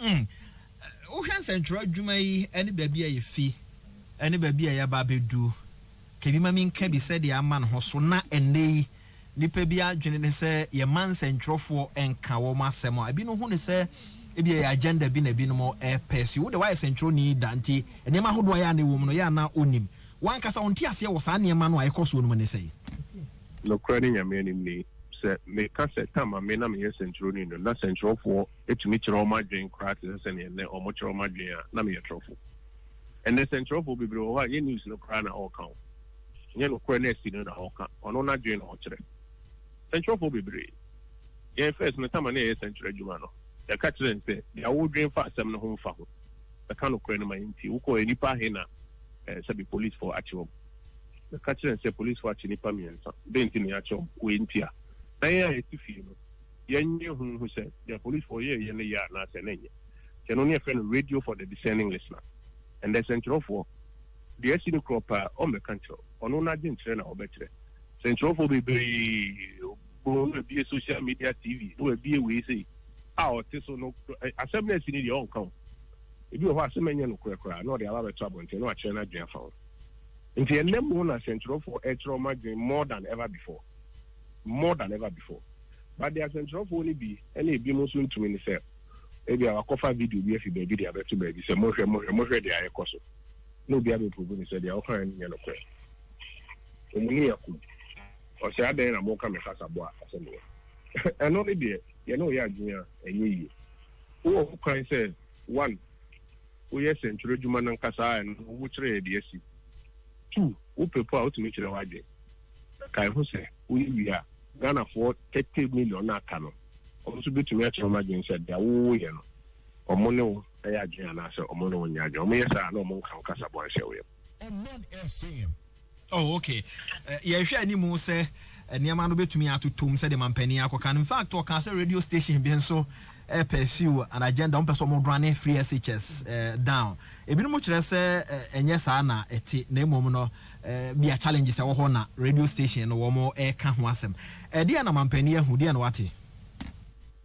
ɛnyɛ deɛ mampanin ahu ne deɛ wate ɛdeɛ nyinaa yɛ hu ne deɛ ayate sɛ yɛwɔ ɔmo a ɔmo tumi ka so free SHS ne deɛ ampa ɛyɛ ɛkɔ so ebia mekɔɔ ha no me hu se bibia touch ma wa hanti aban konkohwe na won sa no na de na enkoso nyi yi man nyina e wo mu so a oba no pa o se obi afre wo telephone line so me money di nchira mo baby a on frefi body pakro no headmaster awa man so then ekoso na obi na line so say me headmaster me mommy school dey esan say me bomb school dey a ebi na obi am first teachers ne dey enye say okay but I say yes obi so friend o ya pala o free SHS no yes akwala na fa phone no me student wo free SHS makonya me te so kra anye nti free SHS no enye obi frɛ me student wo free SHS eduanam de my school no kra anye we nye exercise sabi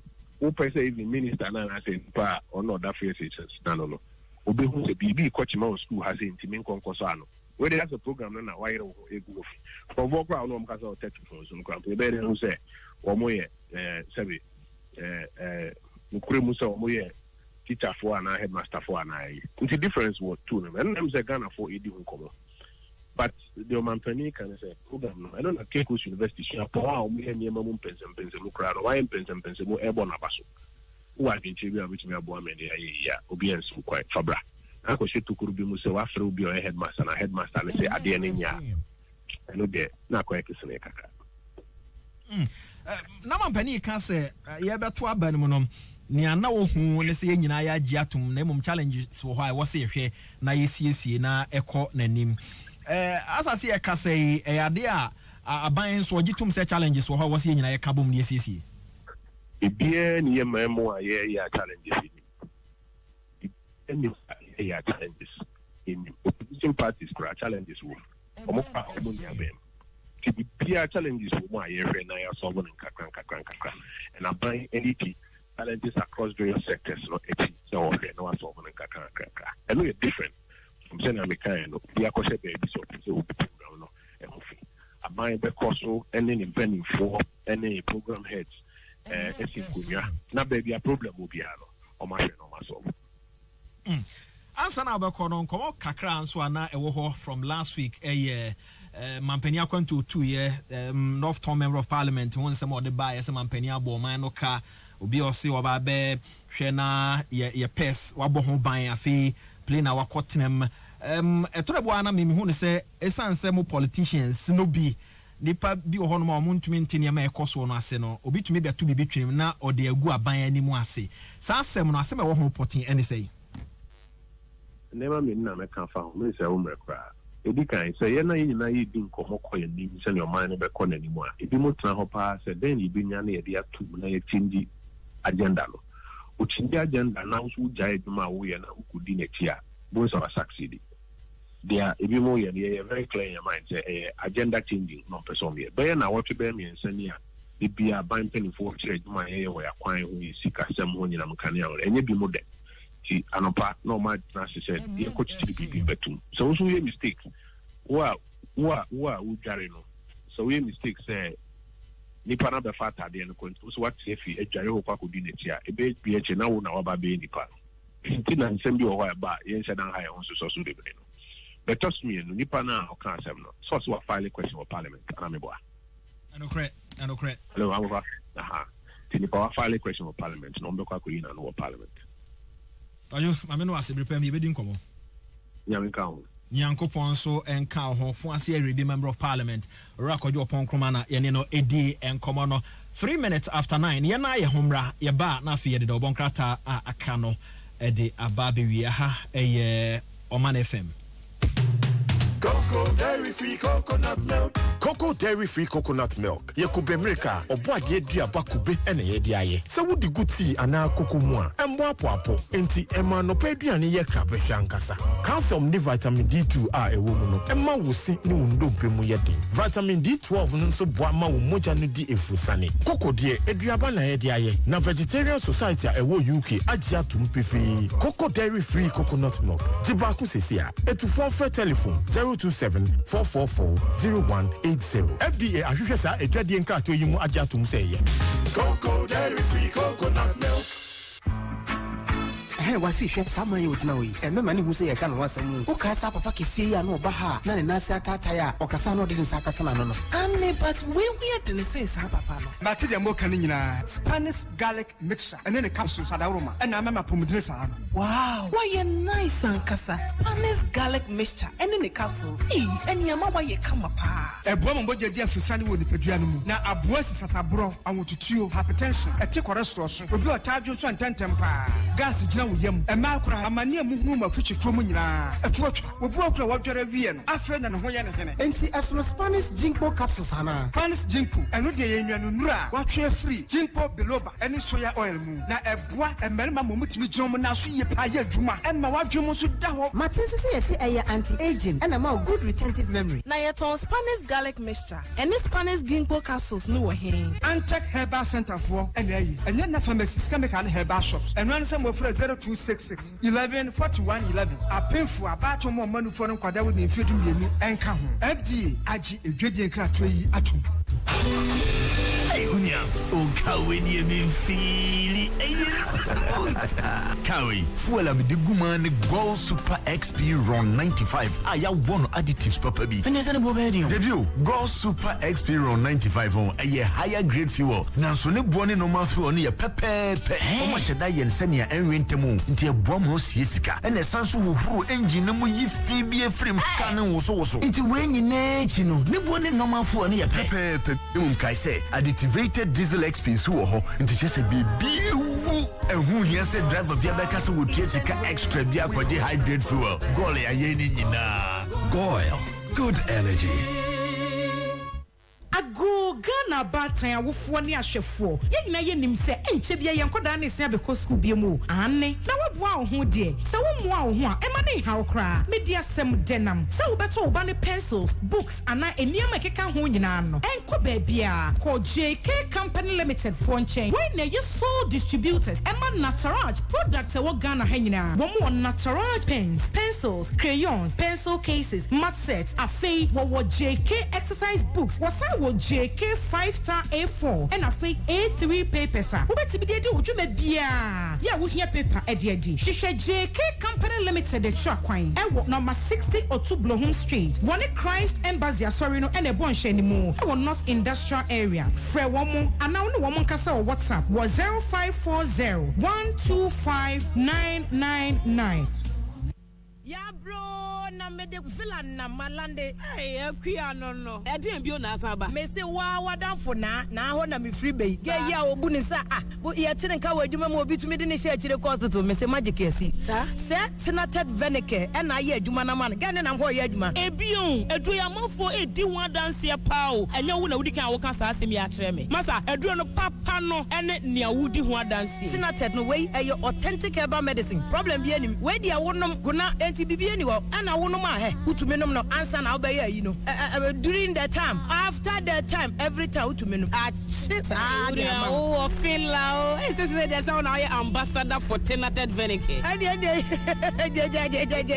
anyway ambassador try ya kwa be fa so nya do bi and ya tufo mon fret tenated 020-816-0807 and 0500-555540 udem tenated herbal center wo kan shi drug lane HS hodie dodo bia opebia munsa beka tenated venike engine chifom uriaze say ye kase Dominion herbal powder eye nwanwadwuma ema immune system andan kwabo wo nipaduam ne yeden na ne senti wotadi yare sunkunimu a ehu adanse bi ni o don the fine pa manumbi tina me di ho adanse no enya ye se me se me one price station me ton wo achi me ba me gina wo science ama me nya problem me nan ne me system ntimi nyina wo be de me tena konwa so me no mo aduro ne 3 days metimi gina me na so eton ade Dominion herbal powder de enia enya amanfo adanse enti na be kanfo ne aye wo me nipadua mu no eburo madwen ene menti ase so nipa biara a wo pese wudi wo mfie nyankopon de ma wo no na wudi me ne de emma Dominion herbal powder empa wo hu de biara da asem no na da ho no Dominion herbal powder enwanso anya wo nsuo hie wo tea cup mu na de atreketo ase bia gu mu wo twa nseti anom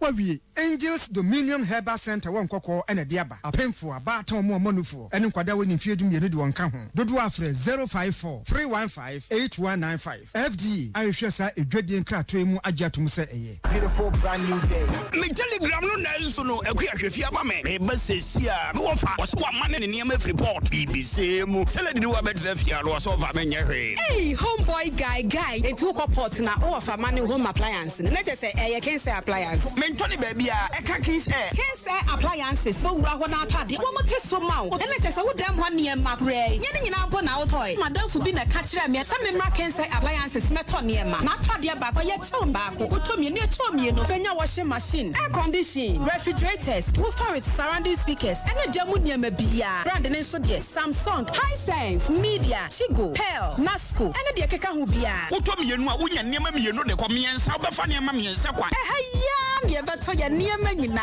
ensa wa me ne mobile ene total ene din hwa ni mu Ofanko barrier ya ben police station no Abeka Free Pipe Junction Amasama Universal Filling Station Popase White House ACP Try 0555 776050 0200 421 004 I give you praise oh God Adepano no kofa bae wasande 3CP papa ebeboa efie bia aba mese adepa de etwamu da wo de 3CP egu nsomu dware a ebo ho ban efi muamoa ho fa 3CP efre so huhuru wanu anopa bia na ma wo se ho ban wonu aduane na eja ana esohie ehyewo a fa 3CP efre so fifa so eno ano no wo hyewu wi a fa 3CP efra eso fifa so na beboa obebre 3CP ehye pimples empompo ekro na ekumkro ene mrimu ya wonso 3CP so de enye na wodra stores biamu atufo nko adepa pharmacy ene SGSSB ene hwani mu okanshi free 0302 664 832 kumase adepa pharmacy e wadum ene Hello FM ene hwani mu 3CP efie bia hia 3CP bambo Same great bag and pain pino and niema kese biara hyase efre nketo mu ete se weduaba na enyini abeyedua kese na aso aba Sara and ADB ebehwe ama wanyini ADB si ehunu bebre no wode beboa ama wodwadie ene wumpuntuo akoso wano empempi ya ye ne wodi nketa ho no ye hwe se ne wunwuma ene wodwadie nkita ho ebeye shoulder sesi ADB di abefo internet edijuma eno eboa ama wunwuma akoso wano ye nkrabata bia ewo Ghana fana nyina edi insawoso esane wumpuntu nti wamamra ene wodwadie su ne sen wodaye so ne sen ADB ene wubenyini abom freng 0302210210 ana internet abefo no so www.agricbank.com ADB truly agric and more.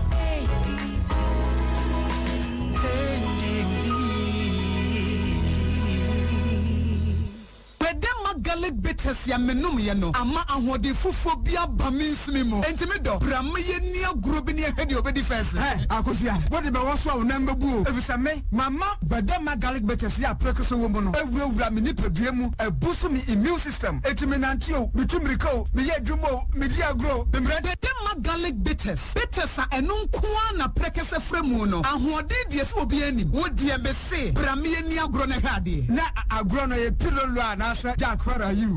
Oh dear, Hana Minkabi Bimuasu. Oh, correct. Oh, fine.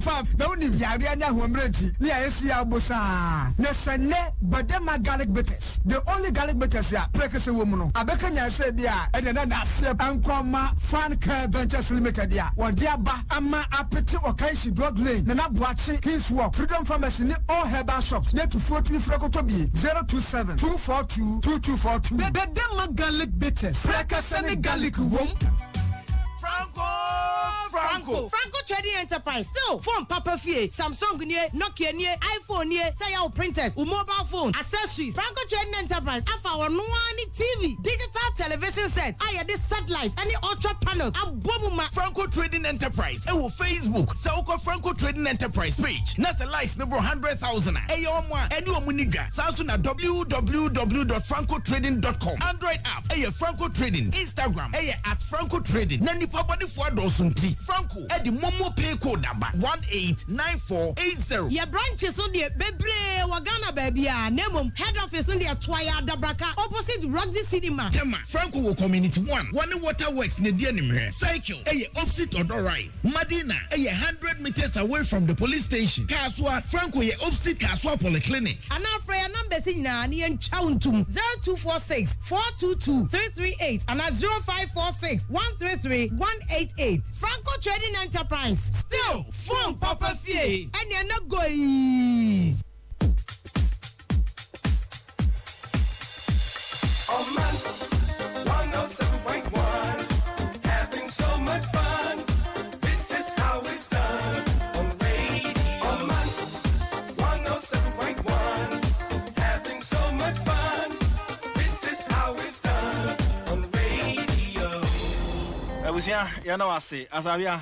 I na Karaga DC weekend ne driver na nipa bia ko boni tu akuno ebesi sabra police fortress nyamia nimne asem ya ha dwen papa wo mate wo ho agum dendenden ya wo pe nipa ID san nsemi enkrofo hyase ekeka mum se wo ha nipa bofo ye betu tu akum driver yi na bese DC no no mo hwehwe no na no madwe yo se DC ne car ne kono nko ade ke ne ke wode na timu ena ma wo mutu atu no gumu a ne driver ena kokobo no kunu aya asefem sempa over the weekend e wo Karaga enti no sese idea a police force wo mu yemhwemu se ne be ya wo betumi nso anya nipa bonfo a ehye kire no atumi ache wo mu na atumi nso so aboa eno ne ne kaye e wo Ghanaian Times the Bokata no emu. It's me for graphic and so. I'm for graphic. Abo for so graphic mu dia o man panyin emfonyi na wa se no an waka culture of silence no se Ghana die.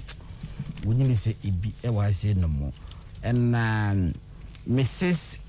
Mimi Daku asabia wonu aba. FD chief executive was re. Enkofo mo no joto pa wi cigarette no. Eso mo ko ekonya cancel kakra. Se the joto esi di ni pa wu wi ase no. Ha dwen. Was ekum ni pa too much. Asemu. And yes we amofe say ni bebre wo. Sister ni nkofo mo we joto pa. Wo mo to say yes o mu ni nyina. It's me too Oman so too. What was I doing? And the set mo fo pa o. So still. Dana. Na ebo fire so na e kra ye pe ba bia fa so say no music train. Say Dana say nye dede. And I want to do bia ye fa no Juventus da. Juventus they say a football club. But me mu be ye fa no Juventus da wo. Graphic de na o me hu bi. Juventus Dorina. Executive Director of GNA, the Ghana National Association of the Deaf. Sir, Juventus The Dorina. Dino free Italy. Juve.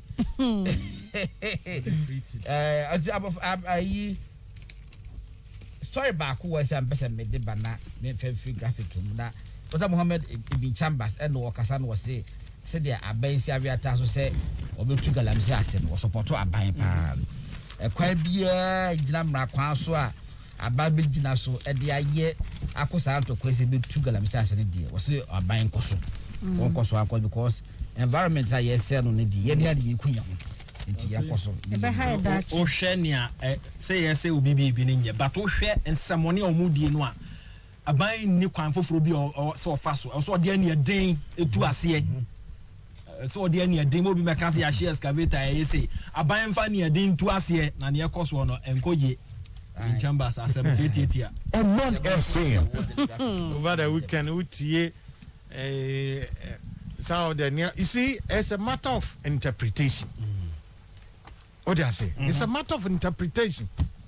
Men ko wako then nipa bi ka say Omanfm any ke ko famra kwanso ne so china fa kwesi ese men fanko o de ko ne echewa sei ne be yo umumo nti ase a so de be ko ba bia fa ko pepe Infa Daily Statesman ya na yenkowie oh za ene o de mamenfa we answer Mr. Wa na mintimi sa ma chiri bi ayi NPP amanyokuo no mo simple for ba ko fe lawyer Andrew apia dankwa me kra me hwe no lawyer Andrew na mka sa apia kubi ba we lawyer Andrew Apia Dankwa and watch say no MPP for gusu ya wo mu twetwe twomani penipa nyame yado na na retire oba beye flag bearer omu twomani bebe mama no say ebedi reason twomani say omu twomani wase omu twomani the second term I do first year money away you sorry I know first half of the year mama mean sit nobody did it go no what say MPP from line K eya mo nkyere mo adwen fe ma wie mo nkyere mo adwen o se mo ya no tira me pese go bodin na asa de akyere adwen no because tab ni nuru ho se MPP for e ko twetwo na ko hwe obi obi na se wa adwen aha wo se MPP from line K no odwudwa na ni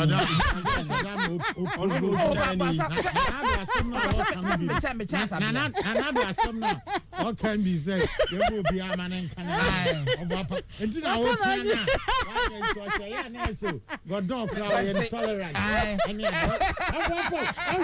silence he's still here no problem sorry no interest bia o obo pasada o sa che trap ma wu o yes ene nyade me just say makawe mu bi mo chira adwen because we know aha we nim fidi o dey o kan nyina na adwen yan say lawyer na nsi yan to man o mo fa man god me ba lawyer no no na jutwa na ni obi a bibi ni bi jutwa na ni o jutwa na ni so opi sorry every before to try and say yan dia some crowd ka so no ana be ye yama na I mo trust mama wie se se mama wie ayi ni bi ka wai asawe be nipa o va yengo yi lawyer sumasi ya na me mfa cartoon yimra emra se be dwani bi aja wa we ni tiri kwa bo ye ono no Land Cruiser wotimu anya sem kuma the Land Cruiser wotimu anya sem kuma ena wa hu tete or they say trunka ibi ni akai alodu an niema gu form niema hye ho ankrofo bebre de ye to no chalk no bi so trum se be for those ye you emna nipa apesoma no tin Land Cruiser so no de nam ana ode ne nsa akere sa akwan no so I say title ne Honorable's Wish for President ana ode ne nsa akere kai so say it be this president for take travel to France not jet Ghana hard things harder for we all Ghana hard things harder for we all this is a president who took kaya unko tena bonsheke ni aka we bu no mfanko na Ghana ayedin Ghana ayedin de ono de affect na katua Ghana ayedin no honorable member ono de ni privileges bi ade ya or enjoy meboa otu kwan state no entwa business class ticket emano okuja to black as ranking member on foreign affairs ya on two quite as state no fando a yetwa economy ticket amano David abrebi obetu kwana controls what to bebre in the name of parliament sponsored by the government of Ghana. Yeah, the difference between business class ticket and first class any economy so economy any business class the difference is always between $4,000 and $5,000 so could you travel or no office or entitled to it tembiano utukanya ucha business class ticket na mano obedru krono okoso na embassy staff Ghana embassy staff omo tuka de ababeshia no honorable you are welcome na ya ye no ya man protocol services nyina wa airport na wie na de na tena mu na okon hotel no I enjoy all the privileges ono na we member of parliament no na katua o gene pepe no ye minister o free school o more brother onko ye adwumada onko Ghana education service no ko starting se bia o chirade e wo Mawule secondary school se nko duru onuru assistant headmaster Ebi at best nko house master. Oni experience that ko Akachi Rural Bank. So akoye adwuma nko okuya to nu bank manager. Nko nu bank manager. But we school na no straight into politics, straight into ministerial, deputy ministerial position. One kasa me cry me more brother. Ghana ye ho chire ya fe na maba nti munim. Munya Camry bi mamia Camry. Ana that akwala Camry poni ho. 2000 bi mamia. Metimi atena mamia nkasa me nto kada. And it is true. Ono dia wajeni Land Cruiser. Nissan Land Cruiser. Na fifa bio. Kakraka montron. Especially V8 normal to it. Yes. I don't know okuja to black or starting sa otram. Unim baby out. Airport Hills. At the Airport Hills. Unim scared to Airport Hills. Okuja to pa. A free so beti deputy minister. Any minister. On sisi ne salary. State no ediatuano. And any port from there ebesi ne no nkanche se betua to Airport Hills plotter. Otibi program e cost spendi. Na the aka wo be fi oba back to Accra. Bear 20,000. 25,000. Yenim sika na won kem but oba ye horo ode ne car no ko bonzom ya onim bonzom. Washing bay. Ode ne car no kokko huru wie ye no. Ana oba na obe kan se boys na horo car no. Omo yi 25,000 free ne kam. Omo awia. Yenim skadodo anedem ene de na aka. But I'm challenging okuja to abla kwa say. The salary I dear man as deputy minister. And since then as MP. Almost sissing. Ni entity mu taxi na ni enhwe se betimi ato plot. Airport Hills now, TNL. And then the number of Land Cruisers now, ni fee no. Land Cruisers now, ni fee no. Now we are talking about Obia or nobody MP no, or the Nakatria state and the man at the check. Until a Daya state, Anna, a Diamanum, or the Ninja check. You Airport Hills, na president is okay. And the president Tinima. Oti ono ani fie wanima. Ne no ono ani fie papa fie. O da se oto ono ani papa fie e wanima. Na dia no ogina na do dia no ogi. Otu kwan akoye adwuma mo man.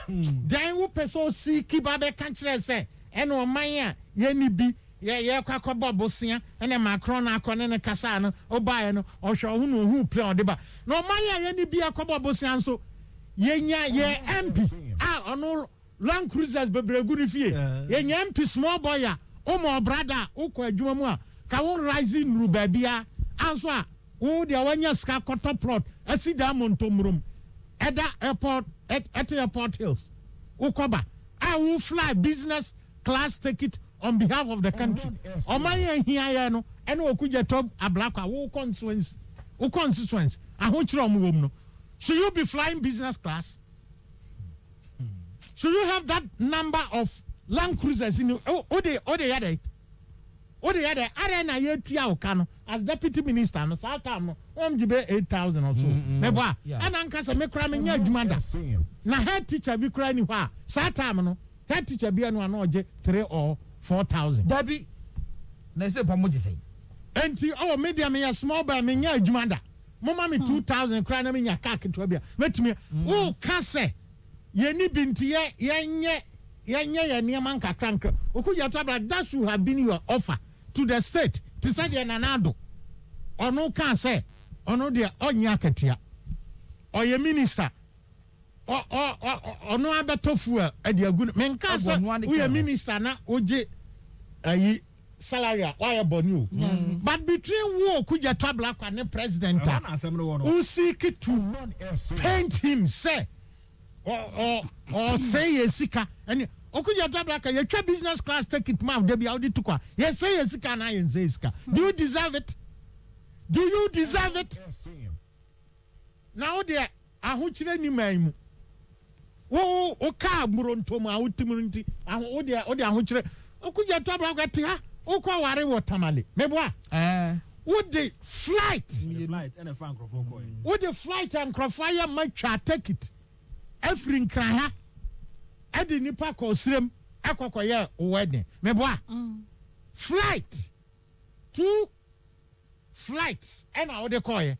And one for one VIP 9:30. Ana STC. Ana ya abobo ya. Abobo ya. Abobo ya na nka do mo atem ne so. O kujato. O agina oman no ho. On bese. Tie nipa o kasa. Tie nipa o kasa ne nkrofo di mirika ekwa kososo. Look, let the same rule apply to everybody. Na sa selective way. Now we are probia. State no bono hoka and everything you own has come from the state. And that's an alodina no to me it took kind. First lady, I'm for 2 kind 5 days. Now state abonoka almost $100,000. Yes. Yes. Almost evidence. Almost $100,000. Only not documented. It's no. Na yantu omemu one day President Mahama ote plane baakumu Edenam Eastern region. Na lodina ete baakumu no mo crisscross no mo ba. Okuja tabla akwa. Sata no wa yin. 9:30 abo. Yeah. Okay.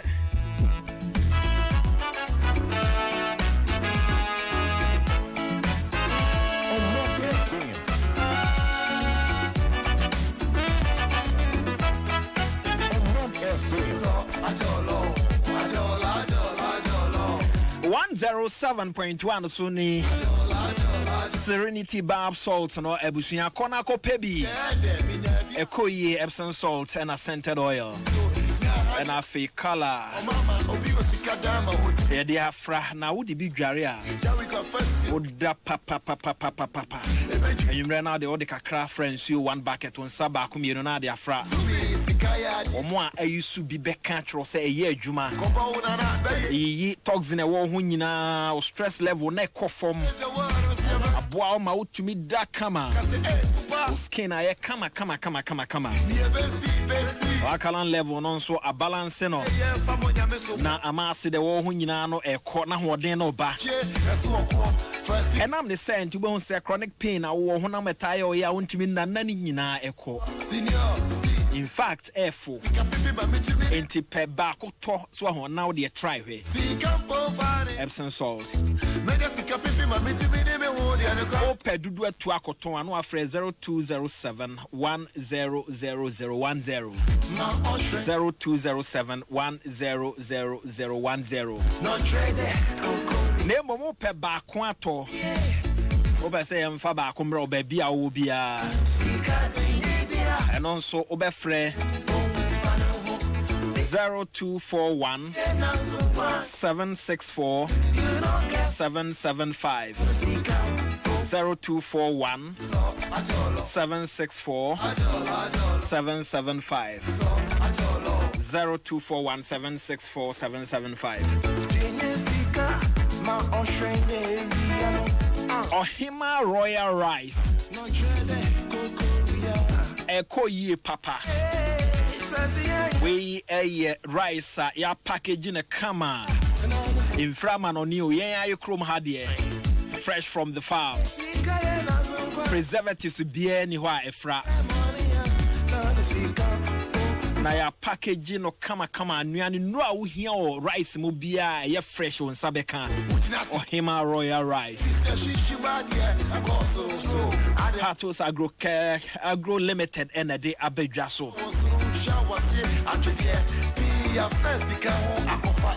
I'm for a Toby Ton if you say and no nene ubia Tobia Penahoden or Ohima Royal Rice Haji Aramatu Mamo be on Sabe Cabinti, one more Mamo Binunyano. The numbers never tuja. Ofre na Haji Honim Waibe Director. Tema Comty 5 Opposite Hunch Rise Point Taifa for someone Rise Point. Oh, Ohima Royal Rice, no do one wow. Boasam Enterprise Nima Fofana Ventures and so Ewonima. Antifre 02444090992 numbers net dekeke 02444090992 Dino Ayo Hima Royal Rice Yenko Nafi Yemfa Maritime and Port News and Twas and not near the today's agenda Ebreo. Akosia unim Ruta mixer Kojopa enye Ruta natural products ni mo ba ko no se wo mo an ye Ruta Titanic nso mo de odi abasese any Ruta Life ane ewofru mogemu yi mu fi ema wo system no mu ye kama ene ese me body ni belly fat ya adane madwindwiri se ne ebetimi amanatwe fats ama wo yefuna ye kase bi hyehyɛ nkyɛn Ruta Life aduroi ebema wa ye fefefe me de mehuru me ene Ruta Life yi bema ye di wi ada ya no Ruta Life reguso eno ane ewo pharmacies chemical ne herbal shops etufuo frɛ Ruta Natural Products 0244 503 443 apemfo abata manufo ene nkwada wo ni fiedu nwotwe de won ka ho Ruta Life ehoro system mu kama FD ayehwɛ sa etwadie krato mu agya tum sɛ eye Hey, say, dear Mako, who our Greenfield Scientific Herbal Clinic, no, who crab dreaming, sir, and Unti Mania Award, a your word bestie, Obian Transit Emma Dumpemia, dear Cassette, and Asa Boya, dear, and Canon to them due. Greenfield Scientific Herbal Clinic, a senior want to say, near Kro Etuno, near Anchor, and Wananum, Obana, Bemo Power, and Yarwankaye. Nancy, Mamma say, and Espana Cod, Ekayano, Greenfield at Arumanti, and was our Solejan and also APM. Greenfield Scientific Herbal Clinic, our ultra modern laboratory. And a diagnostic machine, sir. I should share the Pediadi Mwankasa. Greenfield Scientific Herbal Clinic. Our Nunga Dogon, Estate Junction. Last stop. Frewa 0243 983 906. Yenso akwan suju medie hia mo man bia nkanko e de Ghana eko wiase na de wiase so ba Ghana Shippers Authority ani so ade hunu ne se ye bebo nsuo so adwadifo e wo haw bia wonam mu efri no ma ayra dia seye sika yaje wa emfa kwan so ene haw ahodo pii henya daje chen nsuo so adwadifo eno ma eko se de be ya wo beti ase ye ni so ade hunu ne se ye besom ni asom sompa Ghana Shippers Authority e wo Ghana Shippers House Ridge Accra Gapoha Towers Tema NCA Building 4th Gardens Echupe Okumas Takrade Shippers Center Takrade Yamusa Building Sansuna Gumbihini Tamale Yewo Complaints Unit Ewo Elibu Paga Aflau Border Sansuna Kutuka Shejinabia Ena Takutel Takrade Fred 0302 666915 and I toll free number 0800300555. Ghana Shippers Authority, providing shipping solutions.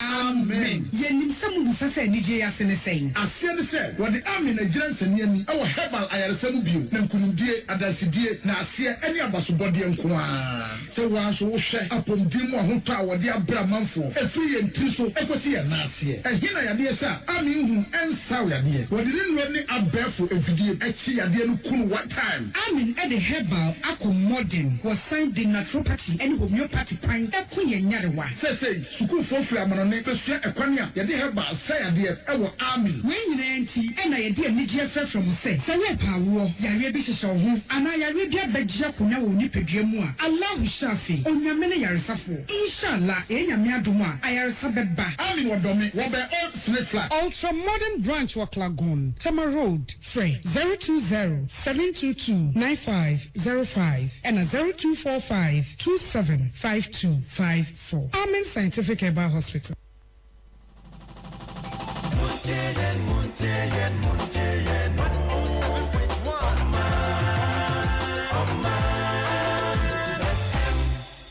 Grace-filled morning, welcome to Maritime and Port News.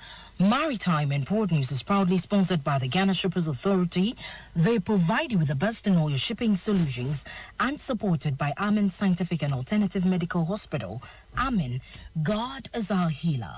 My name is Nanisi Boateng. In our stories, The Secretary General of the African Continental Free Trade Area Secretariat, Wamkele Mane, has said his outfit has established a court that will serve as a dispute resolution forum. The move, according to Wamkele Mane, is hinged on inspiring confidence among traders, offer clarity and certainty of trade deals as they use the platform. Addressing participants at the Africa Trade Roundtable discussion organized by the University of Professional Studies in Accra, the Secretary General explained the dispute settlement body will function as a full court with rights, mechanisms and structures in place. Wamkele Mane said most important aspect of the protocol is resolution of dispute which arise under the AFTA. He said there will likely be dispute, but the key thing is how to resolve those disputes, and right up until this agreement entered into force, when the trader wanted to access their legal right, the only forum they had in Africa was the country where the issue took place, or otherwise you had to go through the World Trade Organization to the International Criminal Court to have the matter adjudicated and resolved. He clarified that they have now, for the first time, established a forum for resolution of trade, investment, intellectual property rights through its protocol of dispute settlement, and it will function like any other court of law. Meanwhile, the Vice President, Dr. Mahamadou Bawumia, on his part, touted the move as one that will stir trust and boost confidence among member states within the Continental Free Trade Area. The Tema Oil Refinery, TOR, is determined to replace its damaged furnace by the fourth quarter, which will return the refinery to the nameplate capacity of 45,000 barrels per stream day, along with other strategic steps to revitalize the company. Contrary to recent media publication that the refinery is on verge of collapse, management of the state-owned refinery said 1 billion debts that accrued between 2019 and 2016 has been paid by the government, in addition to a further $167 million. Its current debt, including loans, trade creditors, sundry creditors and project creditors, is now in excess of $400 million. These developments, along with the soon-to-be replaced furnace, which broke down in January 2017 and led to a reduction in the refinery processing capacity of 45,000 barrels per stream day to about 25,000 barrels per stream day, and its attendant reduction in revenues and loan repayment, the company said points to very exciting times ahead. Meanwhile, as a means of addressing the outstanding debt situation and to ensure the necessary capital injection, a business and revitalization plan was developed to form part of required input for the application for recapitalization of TOR. This is in accordance with Regulation 198 and 199 of the Public Financial Management Regulations. The application was endorsed by the State Interest and Governance Authority, SIGA, and forwarded to the Ministry of Finance for consideration in February 2021. The statement adds that the management had also begun discussion with Ghana Water and other creditors to agree payment plan for settlement of legacy debt, while arrangements have been made for payment of outstanding terminal benefits due to retired and resigned staff, as well as repayment of Provident Fund arrears. If you just join us, this is Maritime and Port News. The Bureau of Public Safety has urged a number of state agencies to come up with strict regulations to oversee the transportation of petroleum products. This comes following a number of petroleum tanker explosions in the country and the attendant loss of lives and properties. Executive Director of the Bureau, Nanaya Akwada, said state agencies must put in place measures to regulate and ensure the safety of petroleum product activity. According to him, we must appreciate the fact that with the ever-increasing number of oil marketing companies, transportation of petroleum products is also going to increase. And if we are looking at just transporting these products via road, where the common man is also using, then we have to look at regulating that space and regulating it effectively. Naya Akwada said the National Petroleum Authority, the National Road Safety Authority, and the Ministry of Transport have to come together and put forward some strict regulations that will seek to control the space. Otherwise, such things will continue happening. On this note, to wrap up this morning's edition of Maritime and Port News, proudly sponsored by the Ghana Shippers Authority. They provide you with the best in all your shipping solutions. Contact them at the Shippers House in Accra, and supported by Amen Scientific and Alternative Medical Hospital. Amen, God is our healer. My name is Nanesi Boating. My producer, Kwikwa Boaji. Have a great Maritime and Port Day. Yesu akwan suju medie hia mo man bia nkanko. Edi Ghana, eku wiase na di wiase so ba Ghana.